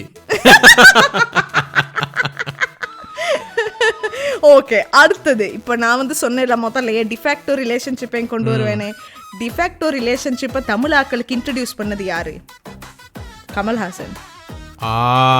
அவர் முதலாவதா யார கல்யாணம் பண்ணி இருந்தாரு? வாணி கணபதிய கல்யாணம் பண்ணி இருந்தாரு. அவங்களுக்கு பிறந்தவங்க தான் ஸ்ருதிஹாசன். வாணி கணபதிக்கு தான் ஸ்ருதிஹாசனும் மத்த அனுஹாசன் இல்ல அக்ஷராஹாசன் 2 பேருமே கமல்ஹாசனுக்கு அந்த வாணி கணபதிக்கு பிறந்தவங்க தான் நினைக்கிறேன். சகிபுல் ஹாசன் இல்ல இல்ல இல்ல. அதுக்கப்புறமா அவர் டிவோர்ஸ் பண்ணிட்டு 10 வருஷம் விட்டுட்டீங்களே. ஐயோ சாரி, நான் கஷ்டப்பட்டு அனுஹாசன், ஸ்ருதிஹாசன், அக்ஷராஹாசன், சகிபுல் ஹாசன். மனசு உங்களுக்கு கவலை. அது நல்ல ஜோக் ஐயா. மாத்திங்க. நீ இப்ப வர வர தொடக்கத்துல எல்லாம் வாய திறந்தா சிரிப்பீங்க. இப்பெல்லாம் நாங்கெல்லாம் என்ன ஜோக்கு போட்டாலும் இப்படித்தானே. புது தும்பு கட்ட தானே கூட்டும். பழசாகிட்டோம். வாணி கணபதிக்கு பிறந்ததான் உண்மையா ஸ்ருதிஹாசன். உங்க செக்மெண்ட் என்னைய பேச விடுன்ட்டு பேசிக்கிட்டே நீ போன நோன்ற வாணி கணபதியா இல்லாட்டி அது கணபதி வாணியா? அது கொஞ்சம் நான் தேட வேண்டியதா இருந்தது, மன்னிக்கணும். வாணி கணபதியை கல்யாணம் பண்ணி பிள்ளைங்கள் இல்ல அவருக்கு. Oh my God. அதுக்கப்புறமா தான் அவர் சரிகாவை கட்டினார். சரிகா அவங்க பேர் சரிகாவா? சரிகாக்கு பிறந்தவங்க தான் ஸ்ருதிஹாசனும் அக்ஷராஹாசனும். அதான் 2 பேரும் உண்மையா பார்க்க ஒரே மாதிரி இருப்பாங்க. அதுக்கப்புறமா அதுவும் டிவோர்ஸ் ஆனதுக்கு அப்புறம் தான் அவர் கௌதமியோட ரொம்ப நாள் லிவிங் டுகெதர் ரிலேஷன்ஷிப்ல இருந்தாரு. கௌதமி உண்மையா 3வது பார்ட்னர். நிறைய பேருக்கு வாணி கணபதி தெரியாது, அதனாலதான் அதை கொண்டு வந்தாங்க. ஆனா அதுக்கு நடுவுலயும் நிறைய விளையாட்டுகள் போட்டிக்கிறார் அவர் நடுவுல. ஆனா கன்செக்சுவல் தான். அப்படி அனுமதி இல்லாமல் இவரு ருசிக்க மாட்டார். அது செய்யறது வைரமுத்து தான். எழுதுறதுல மட்டும். இன்னொன்னு உங்களுக்கு இந்த எக்ஸாம்பிள் தெரிஞ்சிருக்கும். ஆனா கேக்குற சில யங் லிசனர்ஸ் இத மறந்துருப்பாங்க. யங் லிசனர்ஸ் எல்லாம் நம்மள கேக்குறாங்களா? இனிமேல் கேட்க போற யங் லிசனர்ஸ் இத மறந்துருப்பாங்க. ஞாபகப்படுத்துறோம். இனி ஜூலை அமலா பால் உண்மையா அவங்களுக்கும் 2 கல்யாணம். முதலாவது பா விஜய்ல ஏஎல் விஜய். பா விஜய் பாட்டு எழுதுறவர். ஏஎல் விஜய் அவங்க 2017ல கட்டினாங்க. அது எப்பன்னா தெய்வ திருமகளுக்கு அப்புறம் அவங்க 2 பேரும் காதல் ஆகி தெய்வ திருமகள் டைரக்டர் ஏஎல் விஜய், அமலா பால் ஆக்ட்ரஸா நடிச்சு அவங்க காதல் பண்ணாங்க. என்ன சிரிச்சுக்கிட்டு இருக்கீங்க? இல்ல அந்த டயலாக ட்ரை பண்றேன் வர மாட்டேங்குது. அது அவங்க பேர் என்ன? நிலா சாக்லேட் ஃபேக்டரி அவலாஞ்சி அவையே என்ன கூட்டி போயிரு. நிலா சாக்லேட் ஃபேக்டரி அவலாஞ்சி. ஐயோ கடவுளே, விக்ரம் எப்படி நடிச்ச கேரக்டர் அது. விக்ரம் என்ன விக்ரம் நல்ல நடிகர் தான். ஆனா அந்த படம் ஒரு ஆங்கில படத்தோட தழுவல். ஆமா ஆமா. ஆனா நான் அதை பார்த்து அழுதேன் அந்த படம். ஆமா ஆமா, வேற லெவல் படம் உண்மையாலுமே அந்த கடைசி அதுல scene ஜேவி எல்லாம் பிரகாஷ உண்மைக்குமே பூ போட்டு கும்பிடணும். அந்த மனுஷன் ஏன் தான் இவ்வளவு ஒரு அண்டர்ரேட்டடா இருக்கிறாருன்னு தெரியல. ஆமா உண்மையாலுமே ரொம்ப கியூட்டா இருக்கும் அது. ஐயோ நல்ல படம். எனிவேஸ், அந்த ஏஎல் விஜயோட டிவோர்ஸ் ஆனதுக்கு அப்புறமா அவங்க வந்து திடீர்னு ஒரு பஞ்சாபி சிங்கரை கட்டினாங்க. அது ஏஎல் விஜயோட இது எங்க பல்லேலக்கா இல்ல அந்த திருமணம் திடீர்னு நடந்தது. யாருமே எக்ஸ்பெக்ட் பண்ணாம அவங்க வந்து ஒன்னுத்துலயுமே போட்டல. அது இன்ஸ்டாகிராம்ல நியூஸ் மாதிரி வந்தது, கல்யாணம் பண்ணிட்டாங்கன்னு. அதுக்கப்புறம் கல்யாணம் பண்ணலன்னு சொன்னாங்க. எங்களுக்கு அந்த திருமணம் உண்மையா நடந்ததா இல்லையான்னு யாருக்குமே தெரியாது. அதுக்கப்புறமா இப்போ அவங்க அமலா பால் உண்மையாலுமே ஒருத்தவரை கோவால ஒரு பேர் வந்து ஜகத் தேசாய், சரியா, அவரோட ஒரு திருமணம் பண்ணி குழந்தை பேரு பெற்று அவங்க வந்து சந்தோஷமா இருக்காங்க. இப்ப எல்லாம் அவங்களோட இன்ஸ்டாகிராம்ல போய் பாத்தீங்கன்னா சந்தோஷம் தான். அவங்க குழந்தை தான் தன்னுடைய கணவர்னு அவங்க வந்து சந்தோஷமா இருக்காங்க. உண்மையாலுமே ஏஎல் விஜயோட அந்த திருமணம் ஒர்க் அவுட்டே ஆகல பண்ண வழியில. அதுக்கு இப்ப நல்ல சந்தோஷமா இருக்கு. ஆனா அதுதான் உண்மைக்குமே நான் என்ன யோசிக்கிறேன்னா, இந்த ஒரு திருமணத்தை நெடுங்காலமா ஒருத்தரோடையே வாழ்ந்து ஒருத்தரோடையே சாகுற அந்த கன்செப்டை எப்படி வெற்றிகரமாக மாற்றுறது. ஏன்னா இப்போ திருமண பக்கம்லாம் விவாகரத்தாக இருக்குது. இது வந்து சமூக வலைத்தளங்கள் விட்டு ஒரு வளர்ச்சினாலையா இல்லாட்டி உண்மையாகவே மக்களுக்கு இப்போ தொடர் ஸ்ட்ரெஸ்ஸு, தொடர் இன்னல்கள், மன அழுத்தங்கள் காரணமாக அவங்களுக்கு என்றைக்குமே இன்னைக்கு வந்து கண் முன்னுக்கு அத்தனை விருப்பங்கள் இருக்குது, அத்தனை சாய்ஸஸ் இருக்குங்கிறனால அதுக்காக இவங்க செய்கிறதான்னு எனக்கு சத்தியமாகவே தெரியலை. ஆனால் நான் என்ன யோசிக்கிறேன்னா, சமூக வலைத்தளங்கள் இப்போ சமூக வலைத்தளங்களோட வளர்ச்சினாலையா இல்லாட்டி இப்போ நவீன காலத்தில் இந்த ஏஐ தொழில்நுட்பம் வளர்ச்சினால நமக்கு வந்து எல்லாமே இலகுவாக கிடைச்சிருது.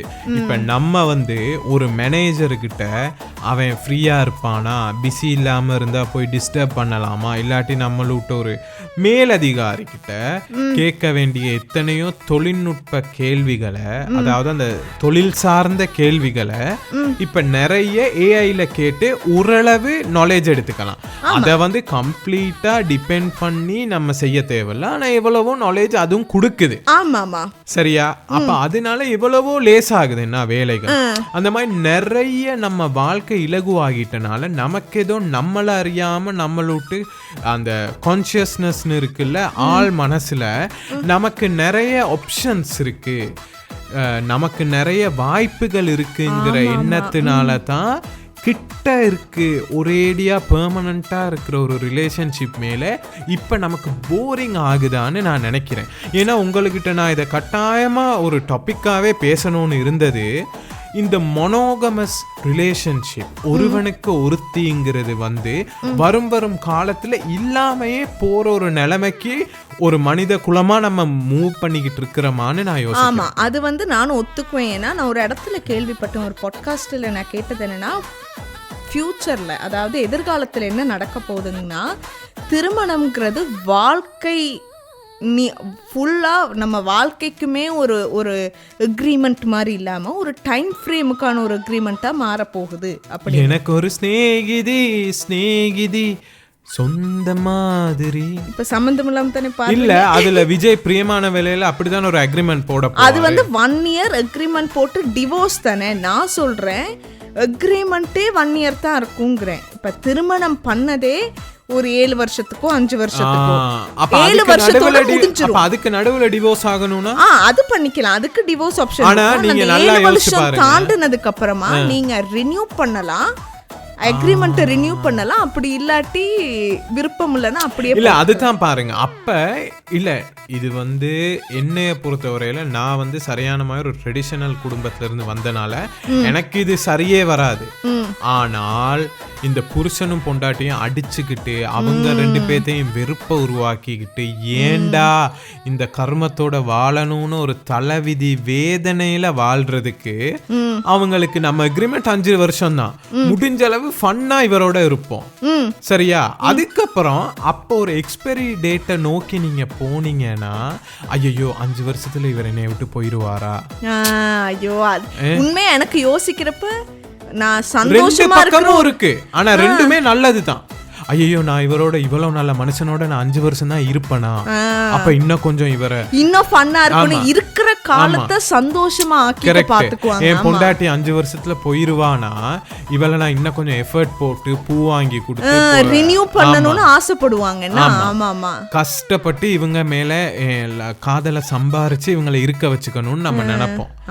அதே மாதிரி தொல்லை கருமோனா 5 வருஷத்துல கை கழுவி விட்டுரும். ஆமா ஆமா, அதுவும் உண்மைதான். அது வந்து சரியா பிள்ளையா எனக்கு தெரியல. ஏன்னா நம்ம தமிழ் சமூகத்துல நான் பிறந்து வளர்ந்து நம்ம அம்மா அப்பா நம்ம பாட்டி பாட்டா அவங்கள பாக்குற நேரம் ஆமா பிரச்சனைகள் இருந்தாலுமே ஏன் பார்வையின்படி உண்மைக்குமே ஒருத்தியோட இருந்து வாழ்ந்து சலிக்கிறது தான் உண்மையான சரித்திரம். நான் அதை ஒத்துக்கிறேன், ஆனா அதே மாதிரி நான் ஒத்துக்க மாட்டேன். ஆமா, ஏன்னா தமிழ் சமூகம் வந்து மொனோகமஸே இல்ல, நம்ம வந்து பயங்கரமா ஒரு பொலியமஸ். அது ஒழுங்கான உதாரணங்களை வச்சு பேசணும், பாட்காஸ்ட்ல பேசணும்ங்கறக்கா பேசணும். இல்ல நம்ம வந்து ஆரம்பத்துல முருகன், அதாவது நம்ம கடவுள்கள் எல்லாம் எடுத்துருவாங்க உடனே. முருகன் தமிழ் கடவுள், அவருக்கு 2 பொண்டாட்டி. இல்ல அது மட்டும் இல்ல, நம்ம உண்மையா போய் பார்த்தோம்னா அரசருக்கெல்லாம் பல பொண்டாட்டி இருக்கும். ஏன்னா அவங்களுக்கு வேணுங்கிற மாதிரி மல்டிபிள் திருமணங்கள் செஞ்சுக்கிறாங்க. ஏன்னா நம்ம வந்து ஒரு சான்றிதழ், திருமண சான்றிதழ்னு ஒண்ணு இல்லை நம்ம தமிழ் சமூகத்துல. திருமண சான்றிதழ்னு வந்ததே ஒரு கொலனைசேஷனுக்கு அப்புறம் தான். கொலனைசேஷன் பண்ணவங்க தான் ஒருவனுக்கு ஒருத்தி, திருமணம் ஒரு ஆளுக்கு ஒருத்தவங்க இருந்தாதான் சொத்து பிரிக்கிற நேரம் லேசா இருக்குங்கிறதுக்காக. ஆமா, அதனால வந்ததுதான் அது. உண்மையா பாத்தீங்கன்னா அந்த நம்ம சமூகமாவே பாத்தீங்கன்னா அந்த மாதிரி ஒரு க்ளோஸ்ட் ஆஃபா நீ இப்படித்தான் இருக்கணும்லாம் இல்ல, வேணும்னா நீ போய்க்க, இருக்கிறன்னா இருந்துக்க, அந்த மாதிரி இருந்ததுதான். எனிவேஸ் நம்ம அடுத்த செலிபிரிட்டியை பார்ப்போமா? ஓகே, அதுக்கு முதல்ல பழைய தொல்காப்பியத்திலே தான் நலன் தமயந்தியில நலன் ராஜா வந்து அவர் வந்து வேற ஒரு பொண்ணோட இது பண்ணிட்டாருன்னு அவங்கெல்லாம் கவலைப்பட்டு அழுது, அதே மாதிரி கண்ணகி வந்து மதுரையை எரிச்சது, அந்த மாதிரி நிறைய இருக்குல்ல. அப்ப அந்த பழைய தொல்காப்பியங்கள்ல இருந்து அவங்க மனோகமத்தையும் பேசினாங்க தானே. கண்ணகி வந்து எரிச்சதுக்கான காரணம் புருஷனை கொன்னுட்டாங்க. இல்ல அதுதான், அது வந்து என்ன புருஷன் வேற ஒரு பொம்பளையோட இருந்தனால எல்லாம் எரிக்கல, அதை ஒத்துக்கிறேன். ஆனா அதுலயே இந்த புருஷன் பொண்டாட்டி அந்த ஒருத்தனுக்கு ஒருத்திங்கிற வேல்யூவை அதிகமா இறுக்கி சொல்ற மாதிரி எனக்கு தோணுது. இல்ல அதுவும் இருக்கு, இதுவும் இருக்குன்னு சொல்றேன், அதைத்தான் நான் சொல்றேன். ஆமா, அரசர்கள் அரசர்கள்னாலுமே நான் ராமன் அப்பாக்கு 5 பொண்டாட்டி 3 பொண்டாட்டி. உண்மையா நீங்க ராமாயணத்தை எடுத்து பார்த்தா அவருக்கு வந்து 3000 பொண்டாட்டின்னு சொல்றாங்க. அதுல 3 பேர் வந்து முக்கியமான அந்த குயின்ஸா இருந்தாங்க. Okay okay. எனிவேஸ் அடுத்தது ஒரு ஆக்ட்ரஸ். இன்னொன்னு யாருன்னு பாத்தீங்கன்னா ராதிகா சரத்குமார். ஆமா, அவங்க வந்து நிறைய பேருக்கு தெரியாது, இப்போ அவங்க சரத்குமாரோட சந்தோஷமா இருக்காங்க. அதுக்கு முன்னாடி பிரதாப் போத்தன்கிற ஒரு டிரெக்டர் ஆக்டரை கட்டியிருந்தாங்க. ஆமா, அந்த கண்ணாடி போட்டுக்கிட்டு இருப்பாரு. ஆமா, அந்த திருமணம் கொஞ்ச நாள்லயே அது முடிஞ்சிருச்சு. அதுக்கப்புறமா அவங்க சரத்குமாரை கட்டி ரொம்ப சந்தோஷமா இருந்தாங்க. அதே மாதிரி சரத்குமாரும் சாயாங்கிற ஒரு ஆக்ட்ரஸை 1984 கல்யாணம் பண்ணி 2000ஆம் ஆண்டு டிவோர்ஸ் ஆயிடுச்சு. சாயாக்கும் சரத்குமாருக்கும் பிறந்த பொண்ணு தான் நம்ம வரலட்சுமி. அதுக்கப்புறமா அவர் வந்து 2001 தான் ராதிகாவை கட்டினாரு. ஓகே, அப்ப இவங்க கிட்டத்தட்ட ஒரு 25 வருஷமா தான் இருக்கிறாங்க. ஆனா ராதிகாவும் சரத்குமாரும் இன்னும் ரொம்ப ஸ்ட்ராங்கா போயிட்டு இருக்காங்கிறது என்னுடைய ஒரு இது. உங்களுக்கு தெரியாத இது, உங்களுக்கு தெரியுமோ தெரியாது, அதித்தி ராவோ ஹைதாரி தெரியுமா? ஆமா, அவங்க ஆல்ரெடி கல்யாணம் கட்டி அது இல்லாம போய் தானே இப்ப சித்தார்த்தோட. ஆமா, you're right, you're correct. அவங்க வந்து ஆரம்பத்துல சத்யதீப் மிஸ்ரான்னு ஒருத்தவரை வந்து கல்யாணம் பண்ணியிருந்தாங்க. அது வந்து அமித் மிஸ்ராவுட்டு தம்பியா? அமித் மிஸ்ரா யாரு? சத்யதீப் மிஸ்ராவுட்டு தான் அண்ணே. சத்யதீப் மிஸ்ரான்னு ஒருத்தரை கல்யாணம் பண்ணி அதுவும் கொஞ்ச நாள்ல அது இல்லாம போய் இப்போ ரொம்ப ஒரு ஃபேரி டேல் வெட்டிங் மாதிரி சித்தார்த்தோட ஒரு கல்யாணம் பண்ணி அவங்க சந்தோஷமா இருக்காங்க. அடுத்து இது வந்து இது உங்களுக்கு எப்படியுமே தெரிஞ்சவர் தான், எம்ஜிஆர். எம்ஜிஆரோட மூத்த மனைவி வந்து இறந்துட்டாங்க. அதுக்கப்புறமா அவர் 2வது ஒரு மனைவி கட்டினாரு. அவங்கள கல்யாணம் பண்ணி இருக்கிற நேரம் தான் அவருக்கும் ஜெயலலிதாவுக்கும் தொடர்பு உறவு இருந்ததாக சொல்றாங்க. அது வந்து ப்ரூஃப் இல்லாதனால நம்ம சொல்ல முடியாது. பட் நான் சொல்றேன், மொத்தமா நீங்க வந்து பாத்தீங்கன்னா 3 பேர்னு சொல்றாங்க, தெரியல. இல்ல அதுதான் இப்ப ஒரு கல்யாணத்துல ஒருத்தவங்களோட இருக்கணும்னு தான் எல்லாருமே கல்யாணம் பண்ணுவாங்க. இல்லாட்டி ஏன் கல்யாணம் பண்ண, அவங்களோட வாழணும்னு. ஆனா அந்த வாழ்க்கை வாழ மன்னிச்சுக்குங்க நான் தப்பா சொல்லிட்டேன். எம்ஜிஆருக்கு வந்து 3 திருமணமே ஆயிருக்கு. முதலாவது மனைவி பேர் வந்து பார்கவி, சரியா? அவங்க தங்கமணின்னு சொல்லுவாங்க. அவங்க வந்து ரொம்ப ஏர்லியா 1 வருஷத்துக்குள்ளேயே செத்துட்டாங்க. அவங்களுக்கு ஏதோ ஒரு இல்னஸ் இருந்தது.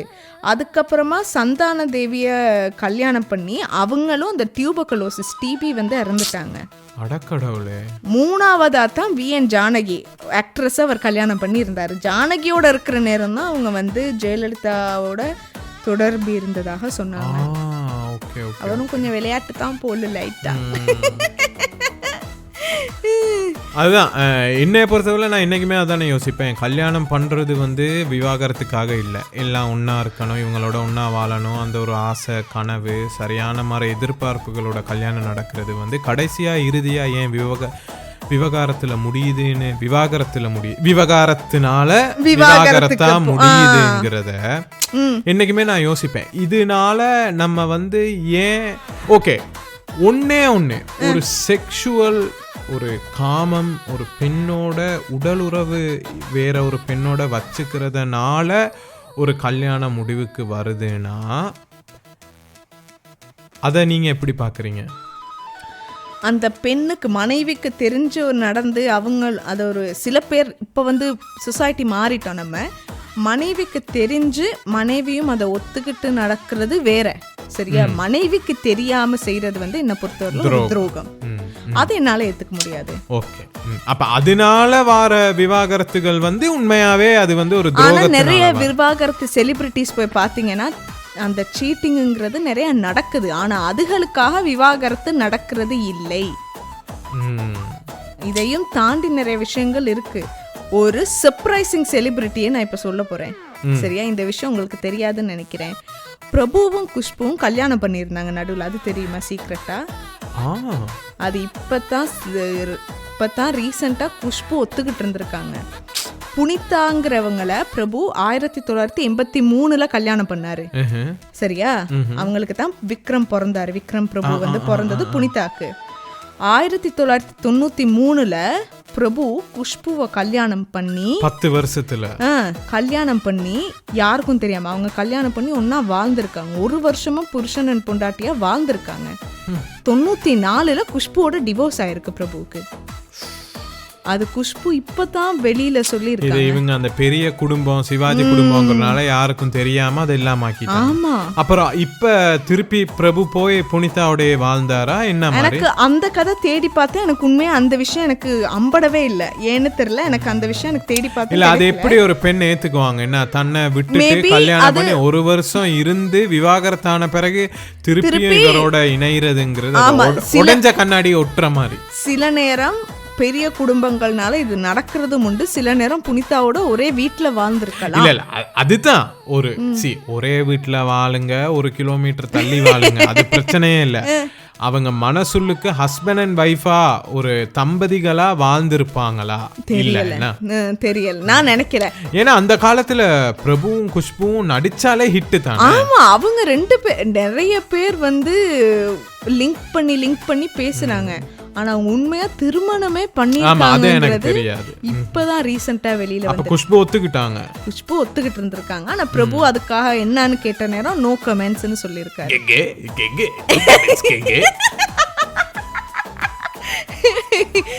உங்களுக்கு இன்னொரு இந்த ஆக்ட்ரஸ் இதுதான் ஃபைனல், சரியா? நிறைய இருக்காங்க இதை விட. யுவன் சங்கர் ராஜா நிறைய பண்ணிருக்காரு, ஸ்ரீதேவி, பிரகாஷ் ராஜ், அந்த மாதிரி நிறைய பேர். ஆனா அதுல எனக்கு ரொம்ப இம்ப்ரெசிவான ஒண்ணு சொல்றேன். லக்ஷ்மி தெரியுமா உங்களுக்கு? ஜீன்ஸ் படத்துல பாட்டியா நடிப்பாங்க. அவங்க 3 திருமணம் பண்ணிருக்காங்க. லக்ஷ்மியா? இது கதையல்ல நிஜம்னு விஜய் டிவிலயோ ஜெயா டிவில ஆமா அதுல அந்த லக்ஷ்மியை தானே சொல்றீங்க? அந்த பாப் கட் வெட்டி இருப்பாங்க. அவங்க 1963 பாஸ்கர திருமணம் செஞ்சு 17 வயசுல பாஸ்கர கல்யாணம் பண்ணிருக்காங்க. மொரட்டால் தான் அப்ப. அதுக்கப்புறமா அவரோட டிவோர்ஸ் ஆகி 6 வருஷம் 1963. அம்மா சாமி 6 வருஷத்துல டிவோர்ஸ் ஆகுது. சரி ஆமா 23 1975ல மோகன் சர்மாவை கல்யாணம் பண்ணிருக்காங்க. சரியா? இஷாந்த் சர்மா விட்டு அதுக்கப்புறமா 5 வருஷத்துல அந்த திருமணமும் டிவோர்ஸ் ஆயிடுச்சு. 28. அதுக்கப்புறமா 1989ல KS சிவச்சந்திரனை கல்யாணம் பண்ணி இப்ப வரைக்கும் அவரோட இருக்காங்க. 89ல ஆன திருமணம் இப்ப வரைக்கும் ஒன்னாரு. 28 ஒரு மெச்சூர் ஆகி திருமணம் இப்ப வரைக்கும் அவங்களுக்கு அது அவங்க 3 திருமணம் தான். அது கடைசியில அவங்க வந்து டிவோர்ஸ் ஆகல. அதுதான் எனக்கு இம்ப்ரெசிவா இருக்கு. என்னன்னா அது வந்து ஒரு வயசு கோளாறா இவங்கள பாக்குறப்ப எனக்கு என்னமோ அந்த ஒரு வயசு விஷயம் மாதிரிதான் எனக்கு தோணுது. வயசு இல்லையோ இப்படித்தானே. அது வந்து ஒரு திருமணம் வந்து எந்த வயசுல பண்ணாலும் விவாகரத்து வரும், எத்தனை வேணாலும் வரலாம். அது நம்ம வந்து ஒரு வயசு கோளாறுன்னு சொல்லல. அது ஆனா 28ல கட்டுன ஹஸ்பண்டோட தான் இப்ப வரைக்கும் இருக்காங்க. 40 வருஷம் ஆயிடுச்சுல்ல. ஆமா, அப்ப 25ல கட்டுன ஹஸ்பண்டுக்கு மட்டும் என்ன குறை இருந்திருக்கும்? 25க்கும் 28க்கும் நடுவுல அந்த 3 வருஷத்துல இவங்களோட மனசுல அவ்வளவு பெரிய மாற்றம் வந்திருக்காது. ஒரு பெண்ணா வந்து நிறைய மாற்றங்கள் இருக்கும், அதுக்காக சொல்றேன். நீங்க ஒரு பெண் இல்ல தானே, நான் பெண் தானே. நான் வந்து அதான சொன்னேன், பெண்ணா மாறுறதுக்கான பிரச்சனைகளை முதல்ல பேசுனேன். மறுபடியும் வேண்டாம். அது லக்ஷ்மி எனக்கு ரொம்ப இம்ப்ரெசிவா இருந்துச்சு. ஏன்னா 3 திருமணம், அதுவும் பெண்ணா 3 திருமணம். அந்த காலத்துல 1970களில் 3 திருமணம்ங்கிறது இனி இல்லைன்னு அவங்கெல்லாம் அசிங்கப்படுத்திருப்பாங்க. இவங்க பிராமின் வேற, கட்டினதும் எல்லாம் பிராமின்ஸை தான். சரியா? எவ்வளவு பிரச்சனையா இருக்கும் எனக்குலாம் அது யோசிச்சே பார்க்க முடியல. ஒரு ஃபைட் பண்ணி தான் அந்த 3வது திருமணத்தை பண்ணியிருப்பாங்க. இல்ல இனி இப்படித்தானே கட்டுறவங்க. ஆமா, அதாவது 3வது திருமணமும் ஃபைட் பண்றதுக்கு முதல்ல அவங்க குடும்பத்தோட அனுமதியை கேட்கணும். நீங்க நினைக்கிறீங்களா 3வது திருமணத்துக்கும் போய் அவங்க அம்மா அப்பா கிட்ட கட்டி வைங்கன்னு இருப்பாங்க? அதெல்லாம் முதலாவதுக்கு அப்புறமே அது அவங்களோட முடிவுன்னு சில நேரங்கள்ல. எக்ஸாக்ட்லி, பிராமின் குடும்ப பாங்க 17 வயசுலயே அவங்க விருப்பத்துக்கு மீறி கட்டி கொடுத்துட்டாங்களோ தெரியாது. அதுதான், அதனால அது என்ன நடக்குது என்ன தெரியாது. ஒரே ஒரு எக்ஸாம்பிள் ஒன்னு லக்ஷ்மிக்கு 3 திருமணம்ங்கிறது எனக்கு அதிர்ச்சி தான். ஆமா, ஒரே ஒரு எக்ஸாம்பிள் ஒன்னு சொல்லி நான் இதை முடிக்கணும்னு நினைக்கிறேன் இந்த செக்மெண்ட்டை. என் சித்தியோட ஒரு க்ளோசஸ்ட் ஃப்ரெண்ட் இருக்காங்க. அந்த ராதிகா விட்டு பூஞ்சியா? இல்ல இன்னொருத்தவங்க. அவங்க வந்து அவங்களுக்கும் இந்த மாதிரி தான் ஃபோர்ஸ்ஃபுல்லாக ஒரு திருமணம் பண்ணி வச்சாங்க வீட்டாக்கள். 19 வயசு இருக்கும்போது என்னமோ கட்டி வச்சது. அவங்களுக்கு கல்யாணமாகி உடனே பிள்ளை பேர் வந்து அந்த பிள்ளையை பெற்றெடுத்துட்டாங்க. ஆனால் அதுக்கப்புறமா அவங்க ஹஸ்பண்டோட பேசுறதே இல்லை. ஏன்னா அவங்க விருப்பம் இல்லாமல் நடந்த திருமணம், எனக்கு குழந்தையும் வந்துருச்சுன்னு அவங்களோட இன்ட்ரெஸ்ட் எல்லாமே பிள்ளைங்க மேல வச்சுட்டு, கேளுங்க கதையே கேட்க மாட்டீங்கன்னா நீங்க. அதுக்கப்புறமா புள்ள பிறந்ததுல இருந்து இன்ன வரைக்கும் ஹஸ்பண்டோட ஒரு வார்த்தை பேச மாட்டாங்க. ஒரே வீட்டில் இருப்பாங்க சில நேரம், இல்லாட்டி அவங்க வந்து அவங்களுடைய தங்கையை பார்க்கறதுக்காக வேற ஊருக்கு போயிடுவாங்க. பெரும்பாலும் அந்த ஹஸ்பண்டை வந்து மதிக்கிறது இல்லைன்னு சொல்ல மாட்டேன், அவர் வந்து தன்னுடைய வாழ்க்கையில இல்லைங்கிற மாதிரி தான். அவங்க பிள்ளைக்காக அவங்க வாழ்க்கையை வந்து மாத்திக்கிட்டாங்க. விவாகரத்து பெறாட்டியுமே ஒரு சிறை வாழ்க்கையை அனுபவிக்கிற மாதிரி ஒரு வாழ்க்கையை அனுபவிச்சுட்டு இருந்தாங்க. இப்ப வரைக்கும் இருக்காங்க, ஒரு வார்த்தை பேச மாட்டாங்க. ஆனா எனக்கு இதுல என்ன விளங்கலைன்னா, அது என்ன புள்ளைக்காக நீங்க வந்து புள்ளைக்காக I don't fucking understand. They had sex, right? ஆமா. So what the fuck, bitch? Get your head right. If you don't want to have a sex, then why would you have sex? And then now why would you say it's for child? It doesn't make any sense. உங்களுக்கு விளங்க மாட்டேங்குது. நிறைய பெண்களுக்கான பிள்ளை பேருங்கிறது வந்து கன்சென்சுவலா நடக்கிறது இல்லை. சரியா? அதை நம்ம வந்து அதையும் நம்ம கன்சிடர் பண்ண. வற்புறுத்தி அவங்க செஞ்சிருப்பாங்களா? அது நிறைய நடக்குது இல்லைங்கிறீங்களா? மெரிட்டல் ரேப்புங்கிறதே கன்சிடரே பண்ணல லாவில். இப்போ தான் ரீசெண்டாக மெரிட்டல் ரேப்பும் ரேப் தான் அப்படின்னு இப்போ தானே கன்சிடர் பண்ணுறாங்க. அது அந்த காலத்தில் அவங்களுக்கு நடந்திருக்காதுன்னு நினைக்கிறீங்களா? கட்டுனதுல இருந்து ஒரு வார்த்தை பேச மாட்டாங்க அவரோட. ஆனா எப்படி அவங்களுக்கு புல்ல அமைஞ்சிச்சு? என்னோட கற்பனைக்கு மீறினதுதான் அது. அப்ப அது வந்து அவங்கள வற்புறுத்தி இது பண்ணியிருப்பாங்க. அதனால தான் அவங்க இனிமே பக்கத்துல கூட வராதங்கிற மாதிரி அவரை ஒதுக்கி வச்சிருக்க வாய்ப்புகள் இருக்குன்னு என்னுடைய ஒரு எண்ணப்போக்கு. அப்ப அவர் வந்து ஒன் ஷாட் ரஞ்சன் ராமநாயக்க. அதுக்கப்புறம் அவருக்கு அது கிடைக்கவே இல்ல. அவரையும் ஒரு பக்கம் யோசிச்சு பாருங்க. அவர் சைடு ஃப்ரீடி அடிச்சா சிக்ஸர் தான். இல்ல முதல் ஷாட்லயே புல்ல. அதுக்கப்புறம் ஆனா அவருக்கு அந்த ஒரு அவருக்கும் அந்த மனைவியோட உடல் உறவுங்கிறது அவருக்குமே இல்ல. இவங்களுக்கும் அந்த மாதிரி ஒண்ணு தனக்கு வேணவே வேணாம் அப்படின்னு அவங்க வந்து ஒரு என்ன சொல்றது ஒரு சன்னியாசி மாதிரி திருமணமாகி வாழ்றாங்க 2 பேரும். ஓகே, எனிவேஸ் எனக்கு இதெல்லாம் ரொம்பவே வியர்டா இருக்கு. அப்படி இருக்கிற நேரம் இல்ல அந்த மாதிரி ரேப்பெல்லாம் நடக்குதாங்கிறதெல்லாம் என்னோட கற்பனைக்கு அப்பாற்பட்ட சிந்தனைகள். அப்பா இதெல்லாம் பேசினாலே எனக்கு பயமா இருக்கு. அதுதான் அப்படி நடக்கிற சொசைட்டில ஒரு அவ்வளோ மக்களுடைய கண்ணோட்டத்துக்கு முன்னாடி இருக்கிற செலிபிரிட்டிஸ் தைரியமா அந்த பிடிக்காத விருப்பமில்லாத திருமணங்களை விட்டு வெளியில வந்து இப்ப பிடிச்ச பார்ட்னர்ஸோட இருக்கிறது சந்தோஷமான விஷயம். எல்லாருக்கும் எங்களுடைய வாழ்த்துக்கள். ஆமா. அதனால இப்ப நீங்க சொன்ன மாதிரி இது ஒரு டெபுவா வெள்ளக்காரங்க அவங்களோட கலாச்சாரத்தினால அவங்க எல்லாம் அப்படித்தான், அங்க பொம்பளைங்க எல்லாம் இப்படித்தானே அலையுங்க, இப்ப யார வேணாலும் அப்படி இல்ல. அது எல்லா சமூகத்திலயும் எல்லா காலகட்டத்திலயும் நடந்த ஒண்ணு.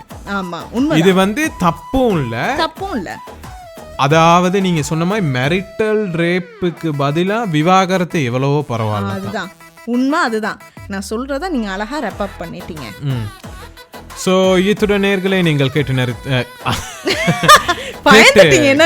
நரித்த சுரித்த மெரிட்டல் ரேப்னு சொன்னதுல மூச்சு மாறிடுச்சு, மைண்டே இல்லாம போயிருச்சு. ஓகே, எனிவேஸ் இத்துடன் நீங்கள் கேட்டு ரசித்த உங்கள் ராசா சின்ன ரோசா முடிவுக்கு வருகின்றது. மீண்டும் ஒரு எபிசோடில் உங்களை சந்திக்கும் வரை உங்களிடம் விடைபெறுவது உங்கள் கேட்டி கருப்பு மற்றும் ஷாய்ராந்தி. பாய்.